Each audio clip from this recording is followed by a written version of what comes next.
So he got a hold of my mom, and he got her on the phone, and he got straight to business. He said, ma'am, I'm the man that killed your son. It really humbles me to think that I could say something that the flag would say if it had a voice. Suicide is the number 2 cause of death amongst Generation Z. They have succumbed to the worst enemy. When you're trying to be the best version of yourself, it doesn't mean that you're perfect. It means that if you fall down, you get up. It means that you recognize that excellence is a moving target. Whatever you did this year to get first place, that's not going to be good enough next year. You're going to have to do better. When they put the nails in his hands, he wasn't immune to that pain. He felt the full brunt of their sin. I welcome people telling me, you ought to be ashamed of yourself. You're a black man talking about a flag like that. I welcome, at least I know how you feel. Yeah. Use your imagination for a second. If Jesus had a Facebook account, you think he'd go around blocking people? When you block somebody, you have cut the opportunity to minister to them, to bring hope in that situation. You just cut it. How can Black America be so upset when they have so many opportunities that other people around the world are fighting to get into?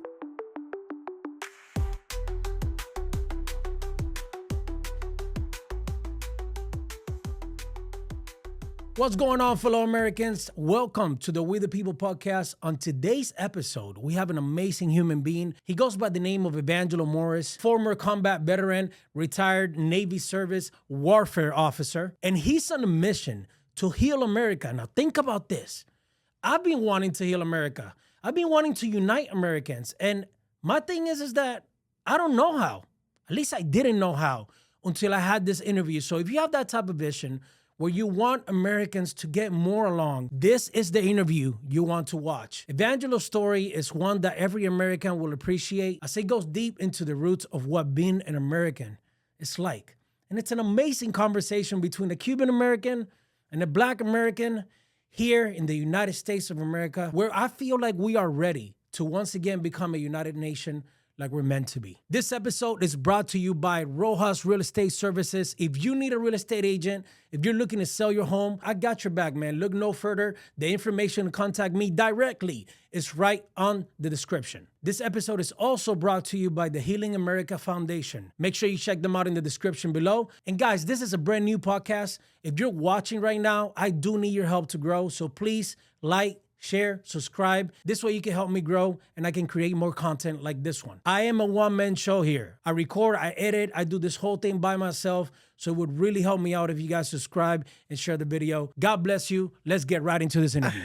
All right, Van, my neighbor, dear friend. Man, I just want to start by just letting people know when I bought my very first home, I was 21 years old, and that's when I first met you. We were doing the new construction over the New Tampa area.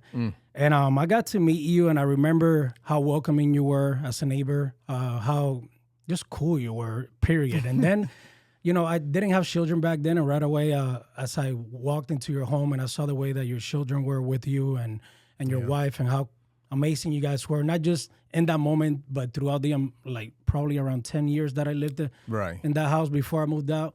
I was just so impressed with the way your house was ran as a man, as an American. Yes.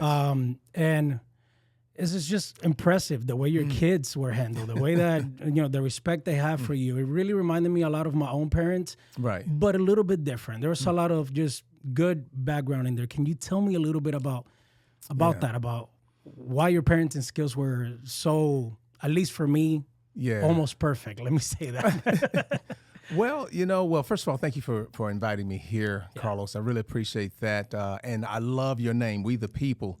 You could not have selected a better name. That's my wife's idea. I was like, what do I name this podcast? And I had a shirt on that said We the People. And she's like, We the People podcast. Okay. Like, let's go. Yeah, that's good stuff. So I appreciate you for having me on today. Man.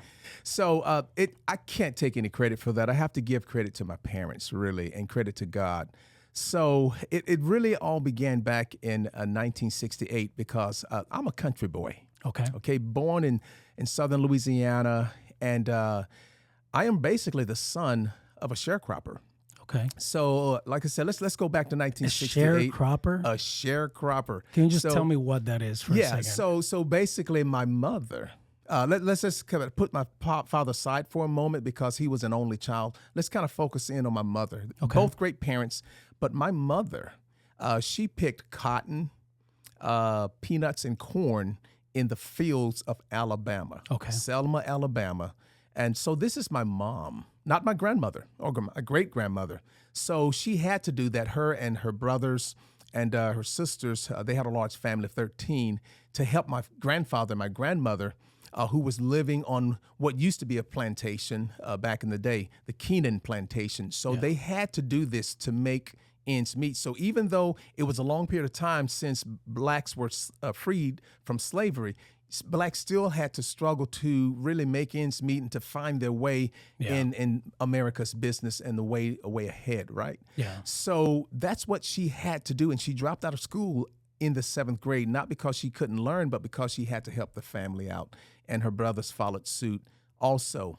So when that had happened, and now you look at that being the case, how does one go from being son of sharecropper to American patriot, bleeding red, white, and blue on a mission to heal America, right? So that's really the story. So if you can go from son of sharecropper to American patriot, living your dream, if I can do it, then anyone can do it. Absolutely. And really that's part of my story is adapt and overcome, understanding what the parents had to invest into us as children. Yeah. So let's fast forward the conversation 7 years. Okay. So 7 years, like I said, back to 1968, right? So my big brother was born in 1968, and his name was Martin Luther Morris. Now, he was named Martin Luther Morris because you may remember that 68 time period, that's when Martin Luther King was assassinated, right? And Martin, my brother, was born a couple of months after Dr. King was assassinated. Okay. As you can imagine, a lot of people had a lot of trauma back during those days because of that assassination, right? Yeah. So you can understand why my mother would name her next child after Martin Luther King. So there you have Martin Luther Morris, my big brother. And a lot to really unpack there about what had happened all around that time period. But let's move on another 7 years. So let's advance another 7 years. So there we have Martin Luther Morris. So he's riding a bike with his big brother, and suddenly, out of nowhere, a car comes up and runs over the bike. The elder brother jumps off the bike, and his legs were still broken, so the car clipped him, shall I say. But Martin was on the back seat of that one bike, and he took the full brunt of the impact. So his back was broken, his neck was snapped, and he was thrown up into the air, came down, bled out, dead before he hit the ground. Oh my goodness. Right? So, and we never knew who had done that. So years had gone by. So and it was a hit and run situation? It was a hit and run, and this is a small town area, so it's not a lot of people. So this is something that could have been solved, and there were people that knew, but nonetheless, the information was not given to my family. So years had passed, and it wasn't until almost a decade later, a man that was in ICU in a local hospital, he told the nurse, he says, "Hey, I need to get a hold of Daisy Morris," which is my mother. This was the man that did the hit and run. Now, he was a man of God, and he believed that God was going to hold him accountable if he didn't clear this up. So he got a hold of my mom, and he got her on the phone, and he got straight to business. He said, "Ma'am, I'm the man that killed your son." Oh my goodness, my mother she broke down in tears. She cried. And when she got her composure back together, she had a question for him. And he was not necessarily anticipating the question, but nevertheless, she said, "Why did you do it?" Now, he had to answer the question because God is listening. You're trying to clear things up. So go ahead and tell her the truth. And he did. And he told her, he said, "Ma'am, I was driving my 1970 Lincoln Town car, black car, and he saw two boys on a bike. And he said, when he approached that bike, he gunned it, and he approached the bike. And once he got close enough, he became excited enough to say to himself, 'I'm going to kill me a N-word today.'" Oh my goodness. That's what he said. And he ran over that bike and ran over those boys. And my mother broke down after hearing that, as you can imagine any mother would. This was a deliberate, premeditated attack that you did. It was clearly a hate crime. It was all of the things that you you know that America is not wanting to be. Right. So then she resumed her composure, had another question for him, and she said, "Do you mind if I pray for you?" Oh my goodness. And he said, "Yes, please pray for me." And she prayed a prayer that was a prayer of strength, compassion, and love. She had all of it. So, and she was his advocate. She prayed to God to take him and keep him. So she became his advocate. And we don't know what happened, but he died 2 days after that. And I believe that he was given 3 days to live, and he died within 2. I believe that he had made his peace with God, and I believe that, God took him in. That's what I believe. And many people tell me, say, "Yeah, you know what? I wouldn't have done that if I was your mom, and I don't think God took him in." But that's what God is all about. Yeah. His ways is not our ways. Right. And his, God's name is something that we cannot fully understand, even the name of God. Yeah. So, and if God, I would imagine, if God had his daughter, my mother, Daisy, praying and advocating for someone that ran over her son intentionally, and she found forgiveness in her heart, then I think that is sufficient. That is sufficient. And not because of the man did anything great, but because of my mom. So after that had happened, my mother had every right in the world to come back and be an angry black woman. Absolutely. She had every reason to do that, right? Yeah. But she did not do that. She continued to teach us, and my father was right there with her. They both agreed to teach their kids to not look at one person and judge an entire ethnicity over one man's action, okay? Wow. Whether you're white or black or Latino, or it doesn't matter your color or your ethnicity. When one person does something, that is that person, and that person will give an account for his or her actions. So, and I'm so grateful that my mom and my father raised us that way, because if they hadn't done that, you and I wouldn't be talking here today. Right. I wouldn't be on a mission to heal America. Right. Okay. So I'm only on this mission because they instilled in me something that I will forever be grateful for. So we passed that on to our children. So what you saw when you were at my house, you saw a little bit of my mother. Yeah. You saw a little bit of my dad and, my grandparents there. So, so I can't really take too much credit for that. So I could just tell the story. So that is the background there. So I'm still that son of sharecropper, right? Son of a sharecropper. That doesn't really explain how I became a patriot, though, right? So let's talk about how I became a patriot. So there we were. Let's just fast forward another 7 years. So we get past the whole deal with Martin. So now, 7 years later from when he was run over, 7 years later, there I was in the 7th grade. And the principal would come in, and the principal would say, okay, he would pick out 4 boys, you, and you. So 4 of us, we also happen to be black, and we're all kind of big boys. Okay. So now the school was a nice mixture of all ethnicities, probably mass majority were white kids. But he would pick 4 black guys every time, Tuesdays and Thursdays in 6th and 7th period. We would go out and help the local farmers bale hay. And we would come back. Now, we missed math and English. And at the end of it all, I flunked the 7th grade. But I never did attribute that to lack of presence in school. So I kind of took it upon myself, say, hey, I didn't apply myself well enough.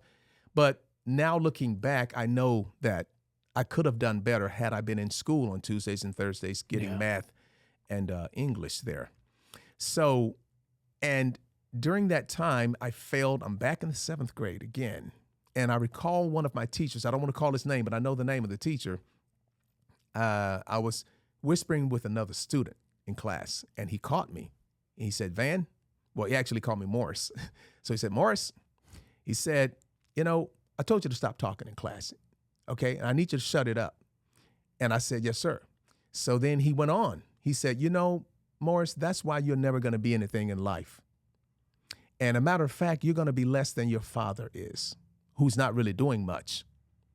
Oh, and he said this in front of all of my fellow students. Now, mind you, there were, 28 plus students in that class. Yeah. And I knew all of them, and I was so proud of my dad, right? I was one of 16 kids. So my dad and mom had a lot of kids. Yeah. And I was number 13 of 16. Wow. And my dad worked as a lumber deliverer for the region there in lower Louisiana. And I was proud of him. He did what he had to do to take care of his kids, right? Yeah.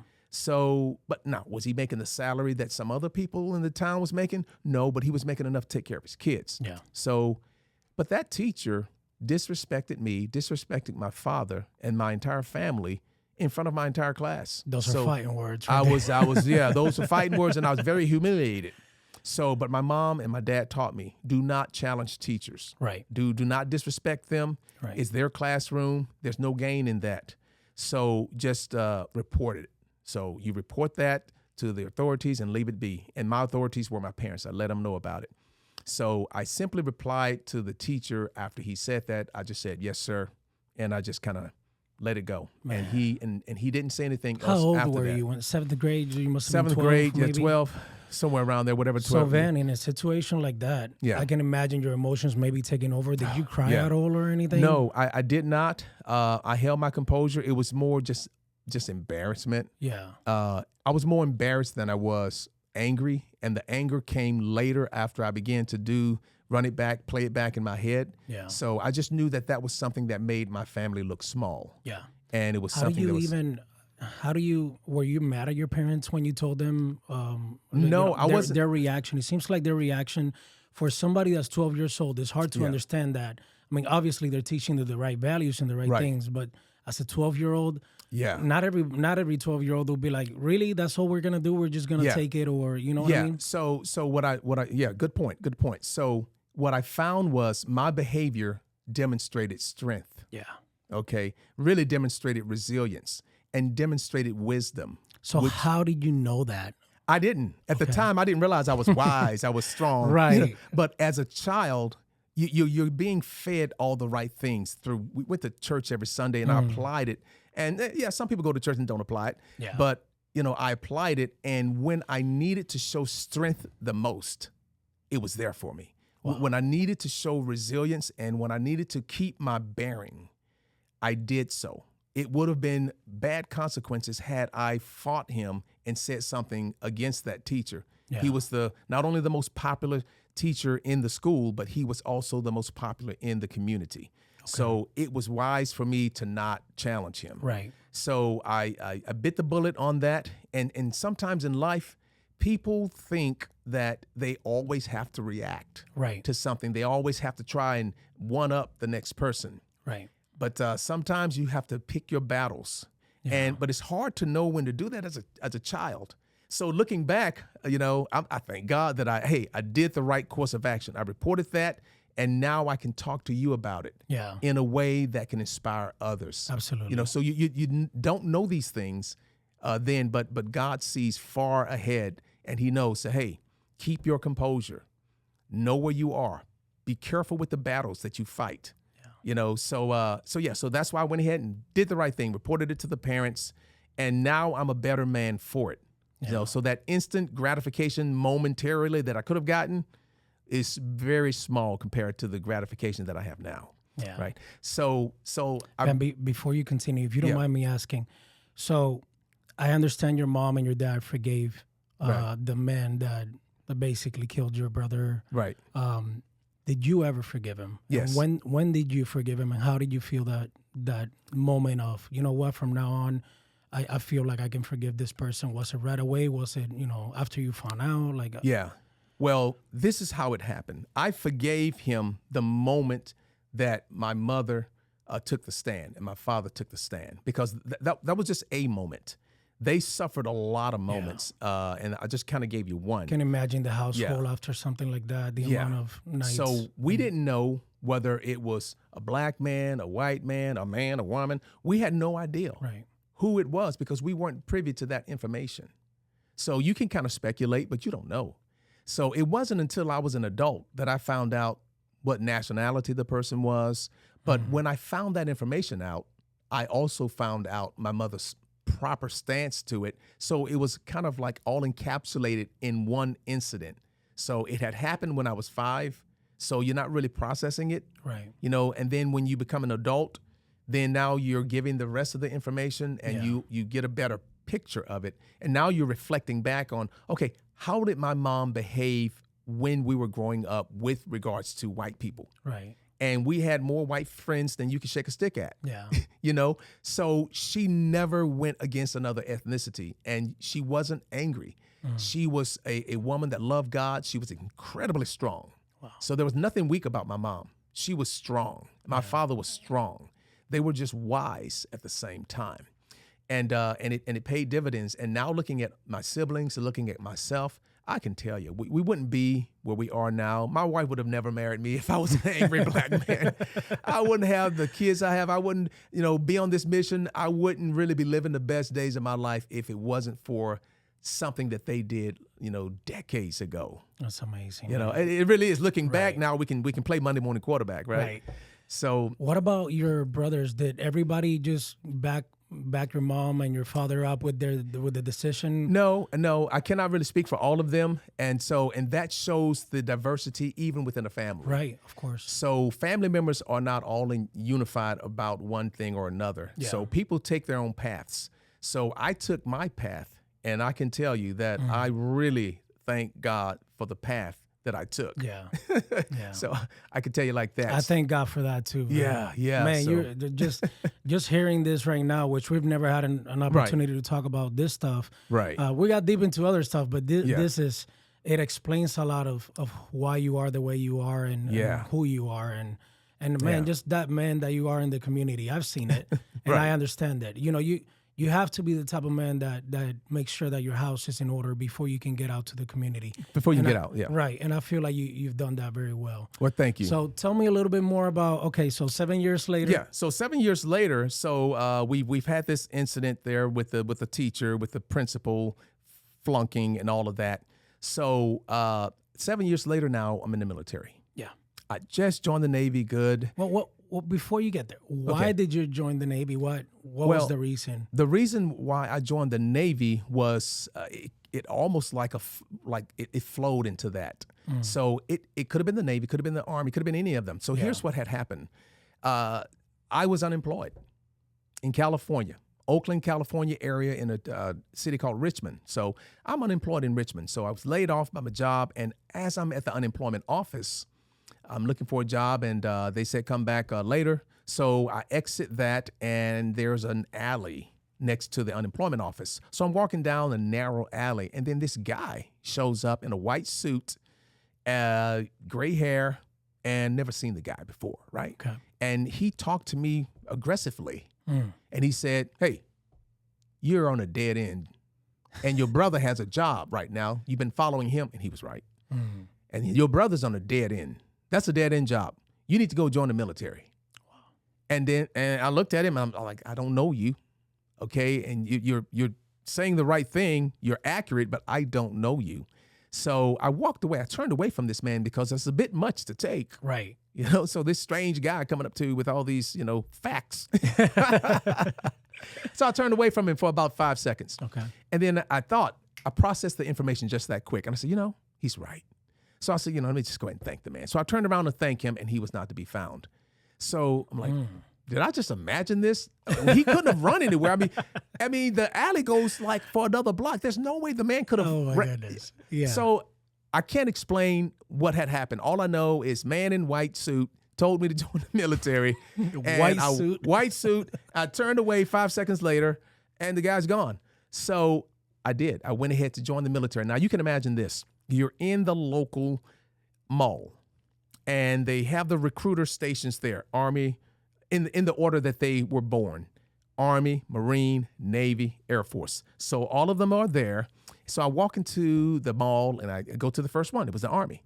So I go into the Army, and my intentions was just to join the military. So the Army was the first thing. So let me go ahead and join the Army. I noticed the sign up. It said, hey, we'll be back in 10 minutes. And they gave a time, and it's been 10 minutes past those 10 minutes. So I'm like, well, that's a long 10-minute break there. Yeah. So I walked out of there. I guess I'm not joining the Army today. It was just that fast. Okay. So I walked into the Marine Corps.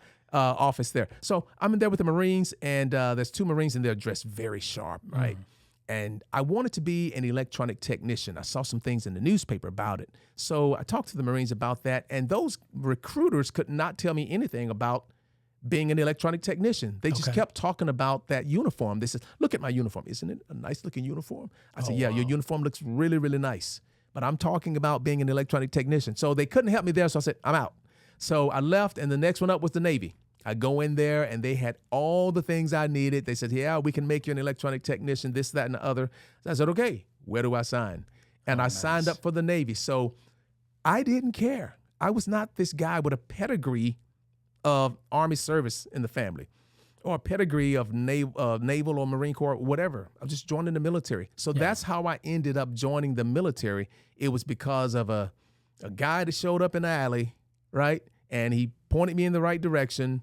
And I went there to join any branch of service. And looking back on that, the Navy was the perfect fit. I'm a sailor, right? I'm a sailor, and I'm so glad about it, you know? So that's the story of I can feel the passion of that. Did you ever meet the guy with the white suit? No, I never saw him again. I wish I could to go back to him and say, dude, thank you very much, you know? So there I am in the Navy, joined submarines. Oh, by the way, you can't join submarines unless you volunteer. So if you join the Navy can't force you into submarine service. You have to volunteer again for that particular type of service. So anyway, so I volunteered to go in submarines. So there I am in Groton, Connecticut, and I'm going to the first phase of submarine school, and we're about halfway through, right? And this is where I pick up with the 7 years ahead. So I'm there in school, and there's about 30 students there. And then the instructor comes in, and he says, all right, guys, if I call your name, stand fast. Don't leave. If I don't call your name, you're free to go. So this is right after lunch. So what is everybody looking for here? The students are looking for their name. They're listening for their name not to be called, right? Okay.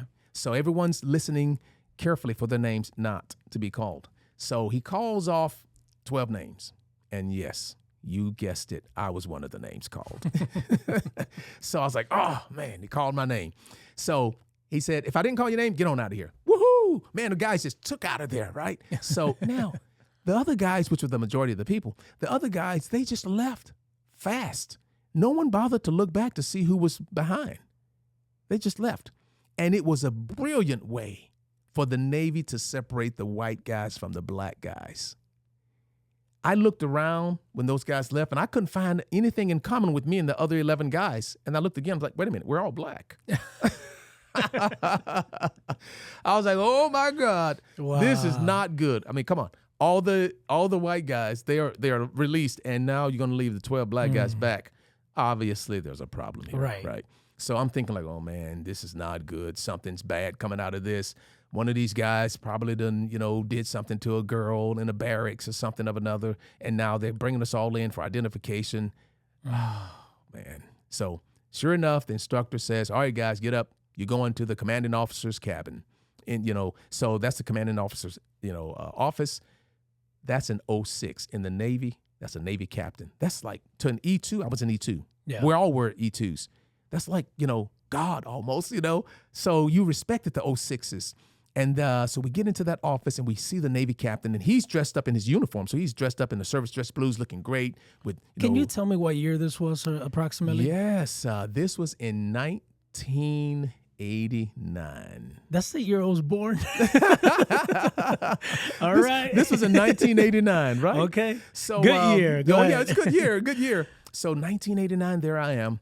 And lo and behold, there's the command master chief, which is the senior enlisted. Okay. So this guy, both of them are there, and I knew it was trouble then. When you see the command master chief, the senior enlisted, yeah, that can't be good. Okay, that can't be good. So we're sitting there, and the captain starts talking. He says, guys, listen, I brought you here to let you all know that your grades are phenomenal. Your behavior in class has been great. Your physical fitness scores for PRT has been off the charts. You guys are doing well. And I want you to know that you need to consider going to college. You need to consider becoming an officer in the United States Navy. And he looked at me and he said, Van, I would like to have you in my wardroom as an officer. Poof. Wow. That hit me, Carlos. And right there, when I saw that those two men, they spoke life into me. There was a paradigm shift that happened in my mind. All of a sudden, everything that had happened to my brother, the wrongdoings, have all been forgiven. All of the things that happened by the teacher, forgotten, all forgiven. The principal taking me out of class, all forgiven and forgotten. Now, these two men, they were white guys, and we were 12 black dudes, very low ranking. They were two high ranking white dudes, and they were speaking life into us. Wow. They separated us from the pack, and they knew that we needed some extra guidance. They weren't going to give us anything. They were just going to provide rudder correction and give you a chance and illuminate your mind to say, hey, you need to consider this. And when that happened, that is when I became a United States patriot. That's how you go from son of sharecropper to patriot. So that conversation between the 12 of us and those two senior guys, that conversation took a whopping 20 minutes. That's it. So think about one's life. You go through years and years and years of trials and tribulations and hardships, downs, ups, down, down, down, up. And that takes years to build. And now you have anxiety, you have depression, you have, frustration, disappointment. And all of a sudden, in a 20-minute conversation, it's all wiped away. Yeah. And now a paradigm shift has happened in your life. And you'll never be the same again. That's right. And sure enough, I was never the same again. So as I move forward on my mission to heal America, I'm going to schools. And the average school is giving me roughly 25 minutes. That's all I need. Because I know that it took a 20-minute conversation for a paradigm shift to happen in my life. And I was a changed man. I know that I can go into a school and I can talk to those students and tell them to embrace their talents, embrace your dreams, be the best version of yourself. And if you do that, if you embrace your talents, embrace your dreams, and be the best version of yourself, you will level the playing field. It doesn't matter if Timmy's dad is rich and your dad is not rich. You've leveled the playing field. Right. And nobody can stop you from being whatever it is you want to be in life. So that's my passion. That's why I know I can go into schools with the right message to inspire those kids, not to motivate them, but to inspire them in a way that will create a transformation in their life. Are you going to do that with everyone? No. You won't reach all the kids, but you will reach enough of them so that they can be, infectious towards the others in the right way. And let me say something about just people in general and what helps me believe how I believe. You look at humans. There's only one species now, right? The Homo sapien. Okay. Right. What is it about the Homo sapien, right? What is it about us that makes us, different? So cats meow, dogs bark. What do Homo sapiens do? Okay. So Homo sapiens, believe it or not, Homo sapiens love to influence, and they love to be influenced. They love to be influenced, and they love to influence. You just think about that. I definitely love that. What? So I mean, Homo sapiens, we influence people even when we're dead. People have been dead for years, and they write books, and we're still being influenced by them. This is true. We influence people on the other side of the planet. Yeah. Lions don't do that. Right. Eagles don't do that. Only Homo sapiens. Matter of fact, we love to influence so much that they named a sickness after it. The flu. Influenza. That's the proper name of the flu, influenza. Really? Because we love spreading things. Yeah. No creature spreads things better than those Homo sapiens. Yeah, it goes back to being part of history for doing something that is influential. Yeah. So what we're doing now on this podcast is we are influencing. Right. Because we want to influence, and people want to listen. So, and that's why I believe that we can heal America with just a few people. Okay, out of 1,000, all you need is a few. Okay, and the Bible even says in the book of Deuteronomy, it says if one man can chase 1,000, then two can put 10,000 to flight. with God empowering the situation. Absolutely. So if you really listen to that, one can chase 1,000, two can put 10,000, that's exponential, not just chase 10,000, put them to flight. Yeah. So if one can make you jog, if one can make 1,000 jog, two can make 10,000 run fast as they can. And that the same message is for influence. Okay? If one person can influence 1,000, then two people can not only influence 10,000, but can create a paradigm shift in their life. Yeah. So that's really what I'm saying to you now. So, and let me give you one just example about just influence and why influence is so important to us today. And I really want the viewers really to hear what I have to say here. And this is not a religious statement, but I want everyone to hear this. Yeah.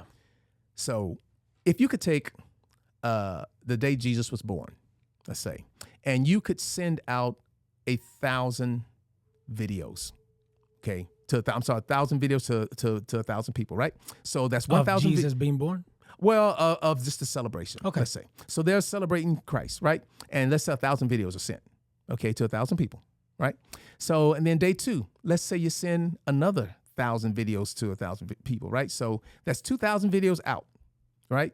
So day two of his birth, and go all the way to the end of the first year. That's 365,000 videos being pushed out, right? Yeah. Okay. So now, and just keep that going all the way through his entire walk on earth, right? So you're sending 1,000 videos out every single day. And just keep on going through Napoleon, keep going through George Washington, go on through Abe Lincoln, the Civil War, go all the way up to today.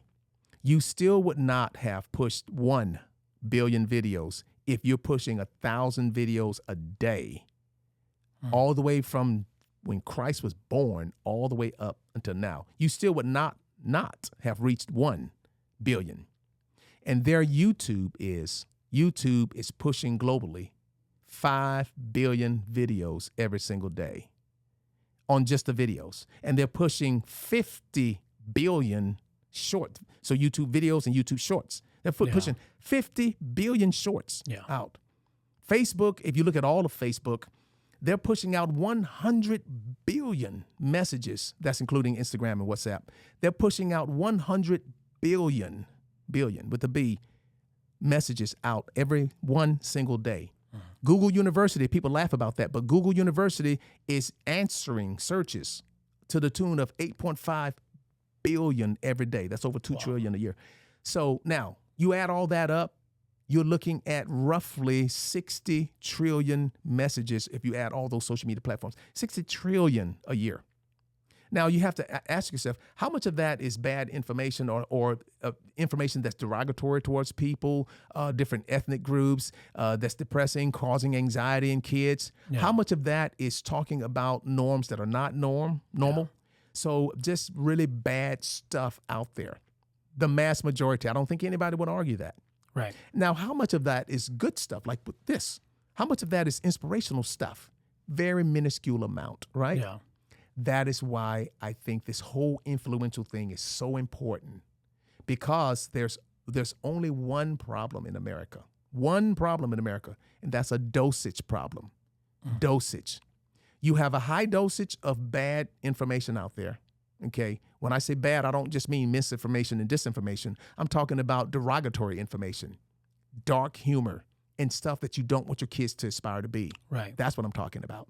You have an overabundance of that, and you have a minuscule amount of inspirational good news stories out there to inspire our children to be what we want them to be. Yeah. Okay. So that they can live their dreams. So that's the only problem that I see in America is we have a dosage problem. Yeah. Sure enough, if you went to a doctor and you had an operation, right? And after the operation, the doctor tells you, say, hey, Carlos, you're going to need to mitigate the pain and the inflammation. We're going to need you to take 800 milligrams of Motrin twice a day. That's 1,600 milligrams, right? Yeah. And you say, okay, doc, roger that. Then you get home and what do? You take 10 milligrams a day. Right. Now, obviously, you're going to have the pain, serious pain, and you're not going to do anything with the inflammation. Did you put the wrong medication? No. It wasn't the wrong medication. It's the wrong dosage. It's the wrong dosage. So it's not that conversations like these are bad. It's not that we don't have good information to put out there. We just don't have the right dosage. So with all of the bad information that's out there, somehow we expect our kids to be upstanding citizens. Everyone has a cell phone. They're looking at hours and hours and hours of YouTube videos, chats, TikTok, you name it. Okay. So, and all of that influence is coming into the kids, and we don't have the right doses. That is why I'm so glad that you are here doing what you do. And I pray that, God will bless you to continue to be not only the one to chase 1,000, but God will give you the force to expand your business so that you can put 10,000 to flight. I appreciate that, Van. And on that topic, I like to hear some advice from you because you're somebody I look up to. And I'm in a situation in my life where I get a little bit lost in politics, and I'm trying my best to look at it the best possible way, because I feel everything that you just said. I want to be part of your mission. I want to heal America as well. Like, I feel like you hit it right on the point, and I realized that, with my talents and the things that I know how to do, like creating this studio right here, both in English and Spanish, so that I can also empower my Latin community into learning about these things that a lot of them don't even know because they don't even speak the language, and they're just coming in here to work and get ahead, and they have no idea what's truly going on with this country, how it was created, or any history of it, until it's time to take the citizenship test. Right.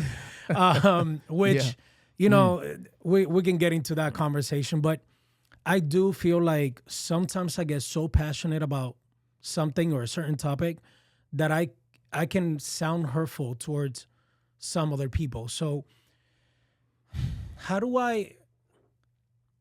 you, for example, let me just throw it out there. Okay. I feel like Trump is the right decision this year. And I can have, I could give you a bunch of reasons why, but I can't get across a conversation with anybody that disagrees with me by just saying that I think Trump is the right decision. For example, and I'm okay listening to why he isn't the right decision. So how do you even consider the fact that do you think I should be involved in those conversations, or should I be just involved in certain other conversations? That way people can maybe realize certain things on their own, because I'm trying to base it on, I think this is the right decision, because I could be wrong, right? Right. But at the same time, do I go about it in a political way, or the things that one side is saying versus the other? Because obviously politicians, they lie. Right. So do you think I go about it that way? Do you go about it that way? Or do you just focus on telling people your story and because just your story alone is very amazing for me. But right now we have the elections coming in, and we have a decision to make as Americans. And to me, this decision seems almost like, communism versus freedom. In a lot of ways, it feels like, I'm from Cuba.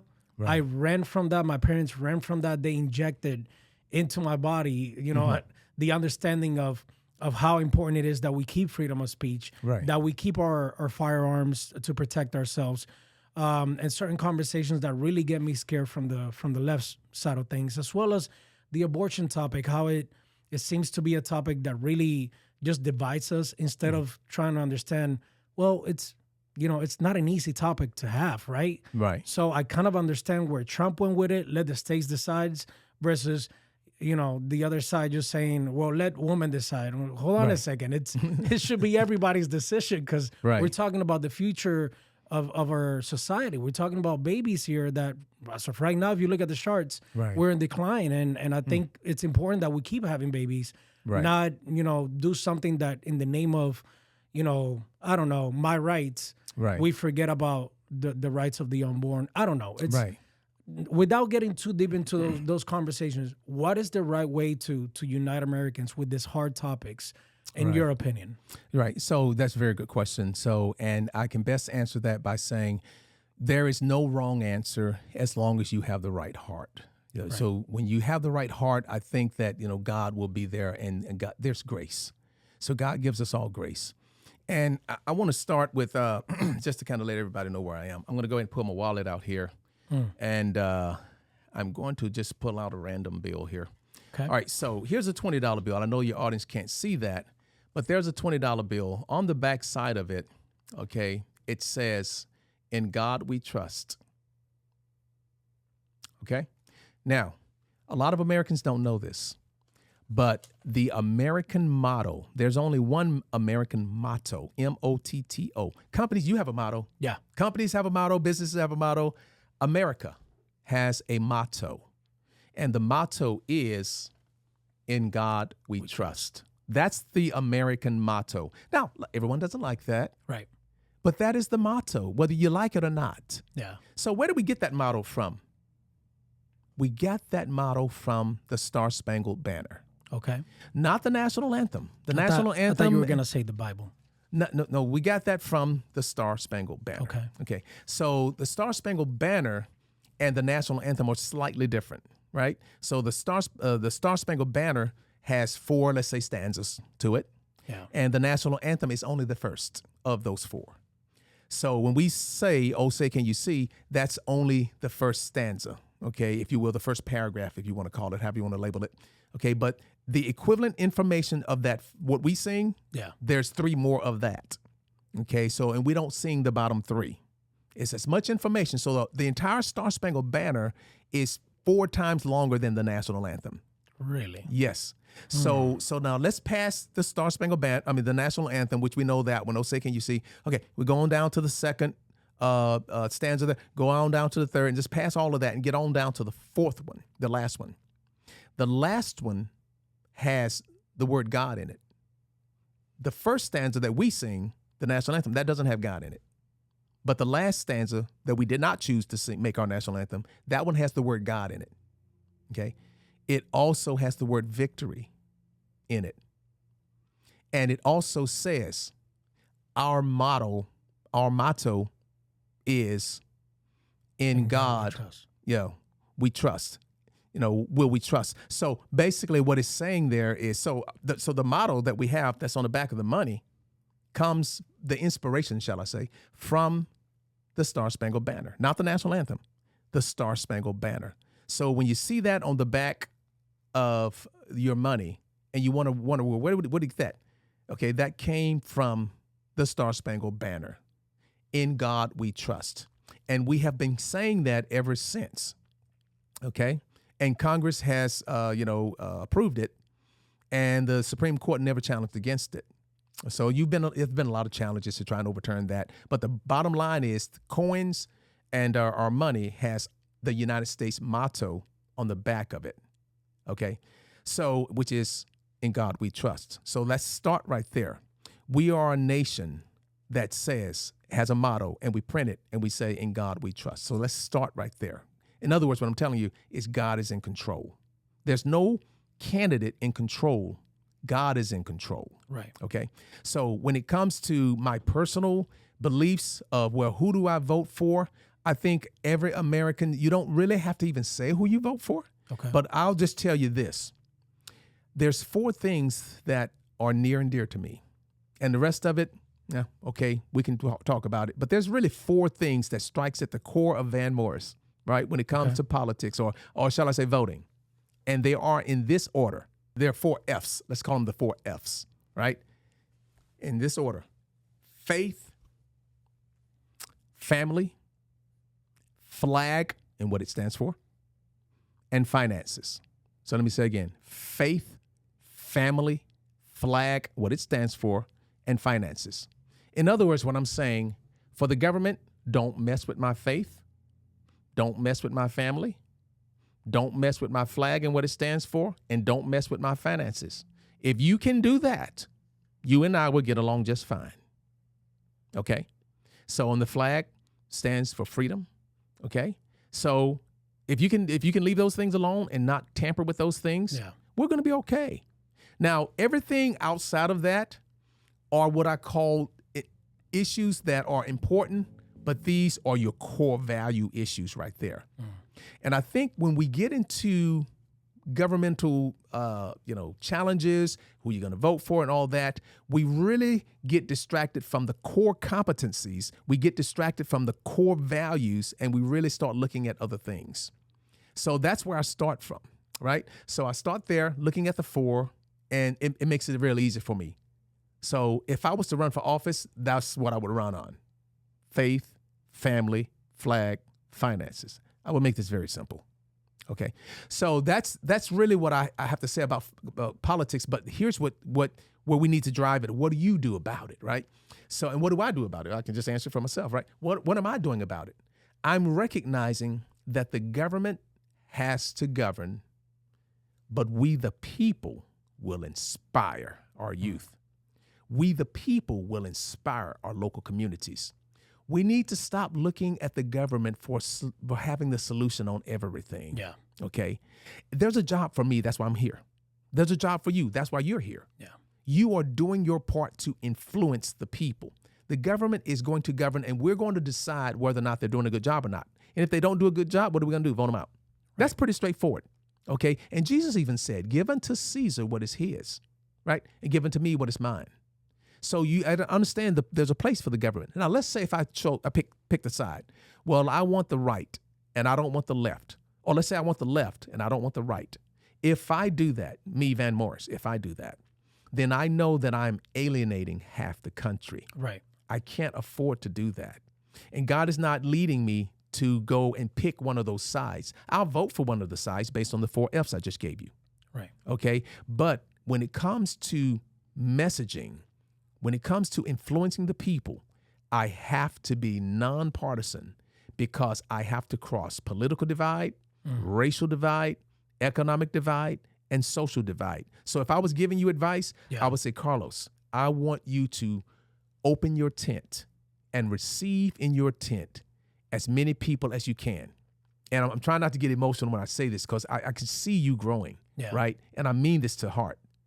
Open your tent to as many people as you can. The wisdom is crying in the streets. Yeah. And there are children that are under the auspices of Republicans and Democrats. If you turn away one of those parties, you're turning away half of the U.S. children population. And you don't want to do that. I don't. Allow the politicians to play those sides. You're not a politician. Right. Okay. So you are the people, and I am all behind what you are representing. So when I get out there, I'm not representing any political candidate. Now, I will go to political events to help fundraise. I'll do that. Why? Because there's people there, and I got a message that's different from their candidate, and I'm getting a message out.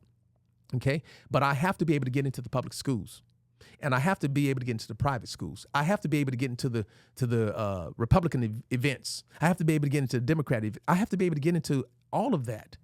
When I get into schools, I have to empower the teachers. And I don't want to say this in an insulting way to anybody in our audience, but I will tell you, I'm trying to say this in a way just to explain. America, the aggregate, America is like a 2-year-old toddler in this regard, in only this regard. The information that it gets, it needs to be both palatable and digestible. It can't be just digestible. Yeah. Think about the 2-year-old toddler. If you can have food for it and the food can be nutritious and good for the toddler and it can be definitely digestible. But if it doesn't taste good, the 2-year-old toddler's not going to want that. Right. You have to make it taste good. Yeah. And that's where Mary Poppins come in, spoonful of sugar, help the medicine go down. People are just like that. Yeah. It's not good enough to have the right information. You see people on social media all the time. You know what? This is the right way to go, and I'm going to do this because I know this is the right way. I've been one of those people. Yeah, and I'm just going to tell it like it is. Yeah. Well, see, the problem with that is that's not palatable. Right. And what do? You end up turning people off. Yeah. Okay, so that's what really we have to look. We have to really find a way to reach the people because you can't afford otherwise. Okay, right. So really my approach is, God, teach me the way. Show me how to reach the people. And I will do what I need to do to reach the people. I will make things palatable, and I will remove myself from this, and I will put God in it in a way that is palatable and digestible because we have to show grace. We have to show mercy. We have to show understanding, right? So that's really where it is, and that's my real advice. And listen, you don't ever have to try and motivate your people. Yeah. Say something really great. I'm going to motivate them, but do inspire. And here's what I mean. If you motivate somebody, then they'll be motivated today, maybe next week, or maybe even 2 months from now. But then check them out after that. They probably, that's them fizzed away. Yeah. Just like a New Year's resolution, right? You're motivated, the day after, and then now you're feeling good. Let's say in my case, I want to lose 5 pounds. I want to lose 10 pounds. I'm feeling great about that. And then check me out 3 weeks. Yeah. I'm back to my same old ways. Okay. But when you inspire someone, that's creating a change because now they believe and they know something and they can see. And let me give you one example. I was in Cowtown, Texas. I believe that was last year. And there I am about to do a performance there for bullfighters only there. Cowtown, Texas, that's Fort Worth.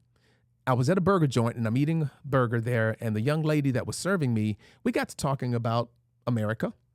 And then I asked her, I said, so if there was one thing you could change about America, America's core values, what would that be? She says, well, I would change the national anthem. I said, okay, you changed the national anthem. I said, okay, all right. I said, is there anything in particular you don't like about the national anthem? She says, well, I just don't think it represents everybody. I said, okay, it doesn't represent everybody. I said, well, let me ask you a question. You do know the lyrics to the national anthem, right? She said, yeah.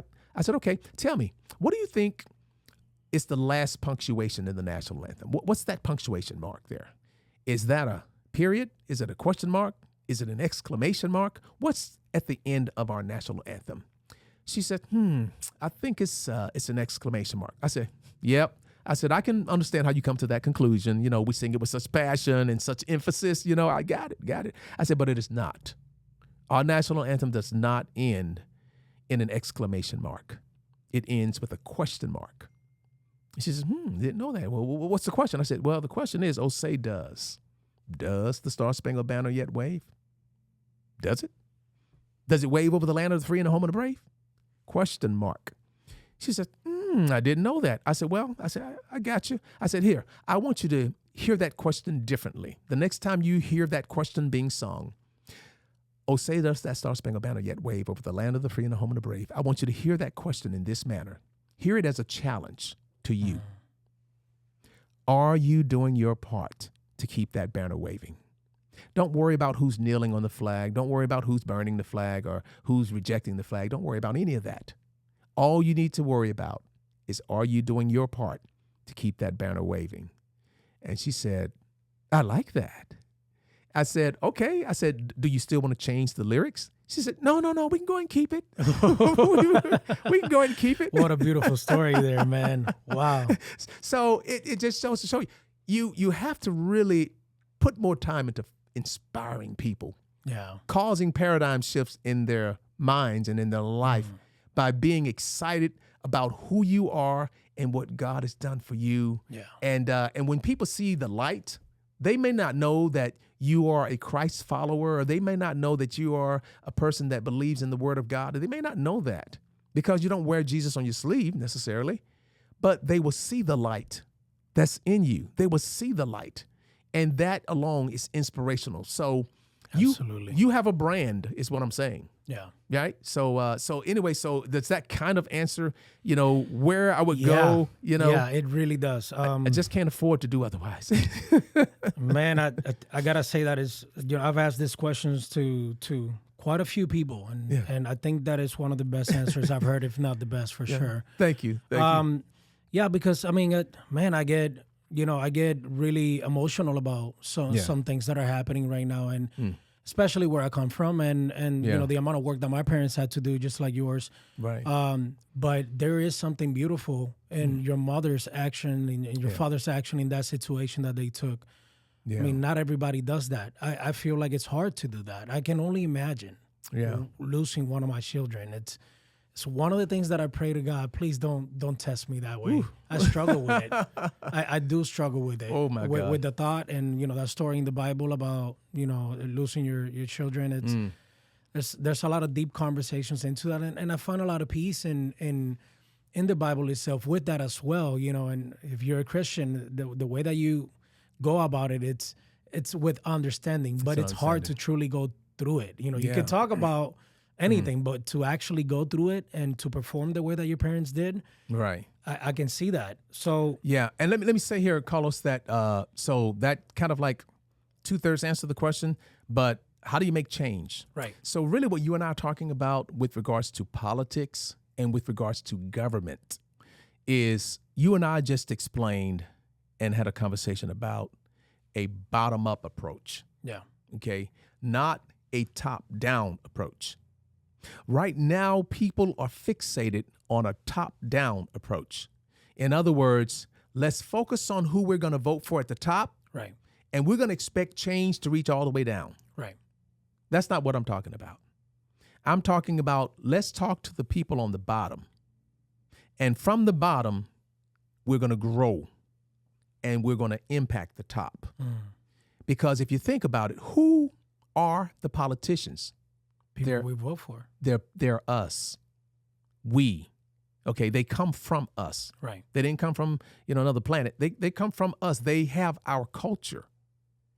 And they have our norms and our values.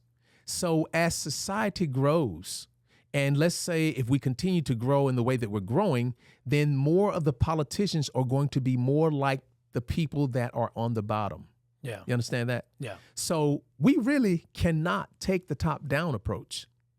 It doesn't work. Yeah. Because change is happening on the bottom. And the reason why politicians are doing things that you don't want them to do, because they're coming from our communities. And our communities are shaping their minds, influencing.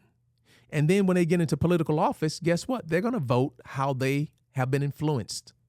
So you see, we can't take a top-down approach. Yeah.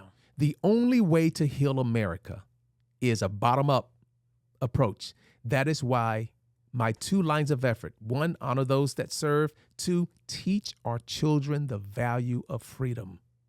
We have to teach the children at the bottom the value of freedom, because that's going to be your next Supreme Court justices. Yeah. That's going to be your next presidents of the United States. That's going to be your next sheriff and your next chief of police for the cities, your next superintendents. Right now, you have almost 200,000 superintendents in America. That's influence. The most influential people in America, I do believe, hands down, are pastors. Pastors on Sunday mornings, okay, they hold the keys to America with regards to influence. Sunday mornings is not only the most segregated day in America, but it's the most influential day in America, because you have all of these churches, mega churches and small churches, church on every corner in some towns. And all these congregations are under the leadership of pastors. Okay, there's a place for pastors in healing America. There's a place in our school superintendents. And all of these people are going to be replaced by our children. How many kids do you have right now? 2. Zoe and What Sander. are their ages? 9 and 6. 9 and 6. In just 40 years, you are going to have adult grandchildren. And your 9-year-old is going to be roughly 50 years old and gray. Okay? In just 40 years. That tells you that we better look at the bottom. Yeah. Right? We better look at the bottom, because you and I are going to be replaced quickly. And all of the things we're trying to handle now by voting at these people at the top, they can't handle what's at the bottom. Okay? That's where the power is. And that's where God has put you in a great place to influence, and put me in a great place, because our eyes are open and we see that it's really not about those people concerning who are we voting for, left or right, because this is a long-term game. And I see the long-term game. And the race isn't given to the swift or the fast or the strong, but it's given to he who endureth to the end. And that's what you and I need to know. We got to endure. Yeah. Okay. And I'll be short-circuited if I pick a side.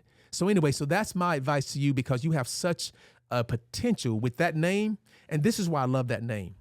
It doesn't say we the people on the right, we the people on the left. That's right. We the Latino people, we the black people. It says we the people. That's right. Okay. And if I had to put a motto under that, I'd put the United States motto under that. Yeah. In God we trust. And if somebody says, well, I don't like that, okay, give me all your money. Because it says it on everything you got. Yeah. You know? So so anyway, so to solve the political issue, it's a long-term game. Yeah. So for now, vote how you feel convicted to vote, but realize, be patient and be strong, be resilient, and know that you have to endure and know the strategy that you have to go by. Yeah. You know, long-term game. So in this 4Fs, Yes. one thing that I don't know if maybe it applies to the flag. Mm-hmm. I pretty much go by the same things, except I also like world peace. Okay. So in that term, do you put that under one of these things? Yeah, that's on the flag. Like I don't want wars. One of the things that scares me about wars, and you know, you're a military man. Right. I would love for my children to maybe serve somehow for this country. Right. But I don't want them fighting a pointless war. Yeah. How do you feel about that? And you know, were you were involved in wars? Yes. So let me answer that for you real clearly and concisely. Not everyone should be in the military. Okay. Not everyone should be a police. Right. So a matter of fact, throw some numbers out there for you. The military today, if you add everybody in the Army, the Navy, the Air Force, the Marine Corps, the Coast Guard, Space Force, go ahead and throw in the National Guard, and then throw in the Reserve. And go ahead and throw in every DOD, Department of Defense civilian. Just throw all of them in there. You still would not come up with 1% of the U.S. population. We're less than 1%. Wow. That's protecting everybody. We have, just in our special operations community alone, we roughly have between 70 and 80 conflicts that we are solving around the world right now. You don't know anything about it. It's not in the news, but it's happening. Most of it is clandestine. It's happening now. And that's not to talk about the conventional forces that are out there. Yeah. Okay? So it is happening to keep the people safe. And when it comes to veterans and service members and those who protect our freedoms, and they have to handle their business, God gives grace to that because God understands exactly what is overall happening. Take, for example, Osama bin Laden. So the terrorist attack, the war on terror, been happening since early 90s, right? So and you see cases of that in Yemen. You see a lot of embassies, U.S. embassies overseas in various places. You see the attack on the USS Cole, and then you see the first failed attempt of this, bombing the Twin Towers there, and then the 9/11 that happened in 2001. You see all of this. One thing that Osama bin Laden said, he said, and you can see this on video, he said that he wants to destroy the United States military, and he wants to destroy the taxpayers because they pay taxes to fund the military. And then next thing you know, he had 2 planes to go into buildings, more than 2 planes. He counted the Pentagon in Pennsylvania. So that's what's out there. Why? Because we don't believe and subscribe to their ideology, okay, and their religious beliefs. So even in the Bible, there's a place for warriors and protectors like Micah in the Bible. So God understands warfare, and there's a spiritual warfare. So you have to be ready for war, but not everyone is a warrior, okay? So let those who fight the battle, let them fight the battle. So, and it brings me to this. Well, if you're not a warrior, then are you a patriot? Yeah, you can be a patriot, and here's how. If you're not willing to die for your country, you should be willing to live for your country. Patriotism is how you live for your country. By ensuring that our kids have the rights to life, liberty, and the pursuit of happiness, which are the promises that were way back in our Declaration of Independence back in 1776. What you're doing today is patriotic by influencing people to be the best version of themselves, so that people like me that get out on the battlefield and fight the good fight, our fight is not in vain. Yeah. There's veterans out there that have lost limbs. Some of them have lost their lives, made the ultimate sacrifice so that we can have the freedoms that we enjoy. It will all be in vain and marginalized if our children cannot live out their lives, embrace their talents, embrace their dreams in accordance to these promises. Okay? So that's really the message to the kids. You don't have to join the military. But you should look at being a patriot, because being a patriot just simply says, God, here is the land. I'm here because you allowed me to be here. I want to be a good steward over what you have given me. And the first order of patriotism is good citizenship. So that's what your kids need to know. If you're not willing to die for your country, then you should be willing to live for your country. If God put you in a house, take care of the house. God bless you with a home, take care of the home. Don't let the windows, dry and rot, and let the doors, fall off the hinges, and let the grass grow up 2-3 feet tall. Take care of your house. You're showing God that you appreciate what he has blessed you with, right? Yeah. So even your body, take care of the temple of the Holy Spirit. Why? Because you're showing God, you gave me this. I want to take care of it. So really the message there is good stewardship. That's kind of what I'm saying here. So with the kids, I would say good stewardship. God has blessed you with this country. Do the right thing to upkeep it. So does that kind of help you out there a little bit? Yeah.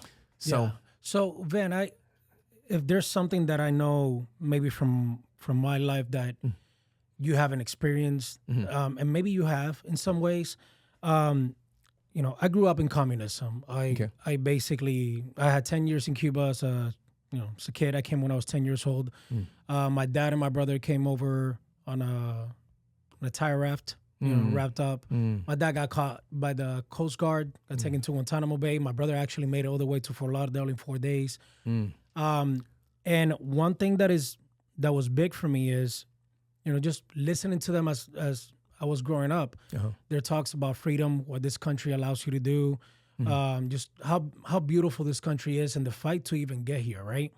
So when I get to this country and I get into high school and they start talking to me about my heroes and how they're actually terrorists, I had I hit a wall into, wait a second, like Che Guevara is a terrorist? What do you mean? Because growing up in Cuba, we were kind of like worshiping him. Right. They don't talk about God in the Cuban schools or anything like that. God is pretty much removed from communism completely.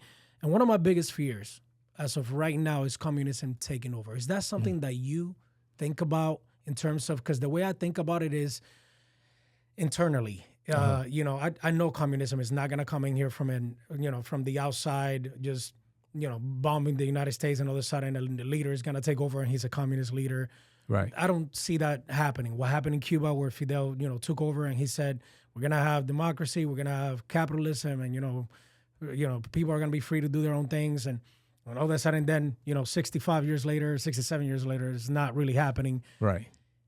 I fear that we're blinded to those type of ideals a little bit. And I fear that, even in my family, I feel like it's happened where, some of my family members, my younger generations, have gone to school and they come back with what it looks like more of a communist type mindset.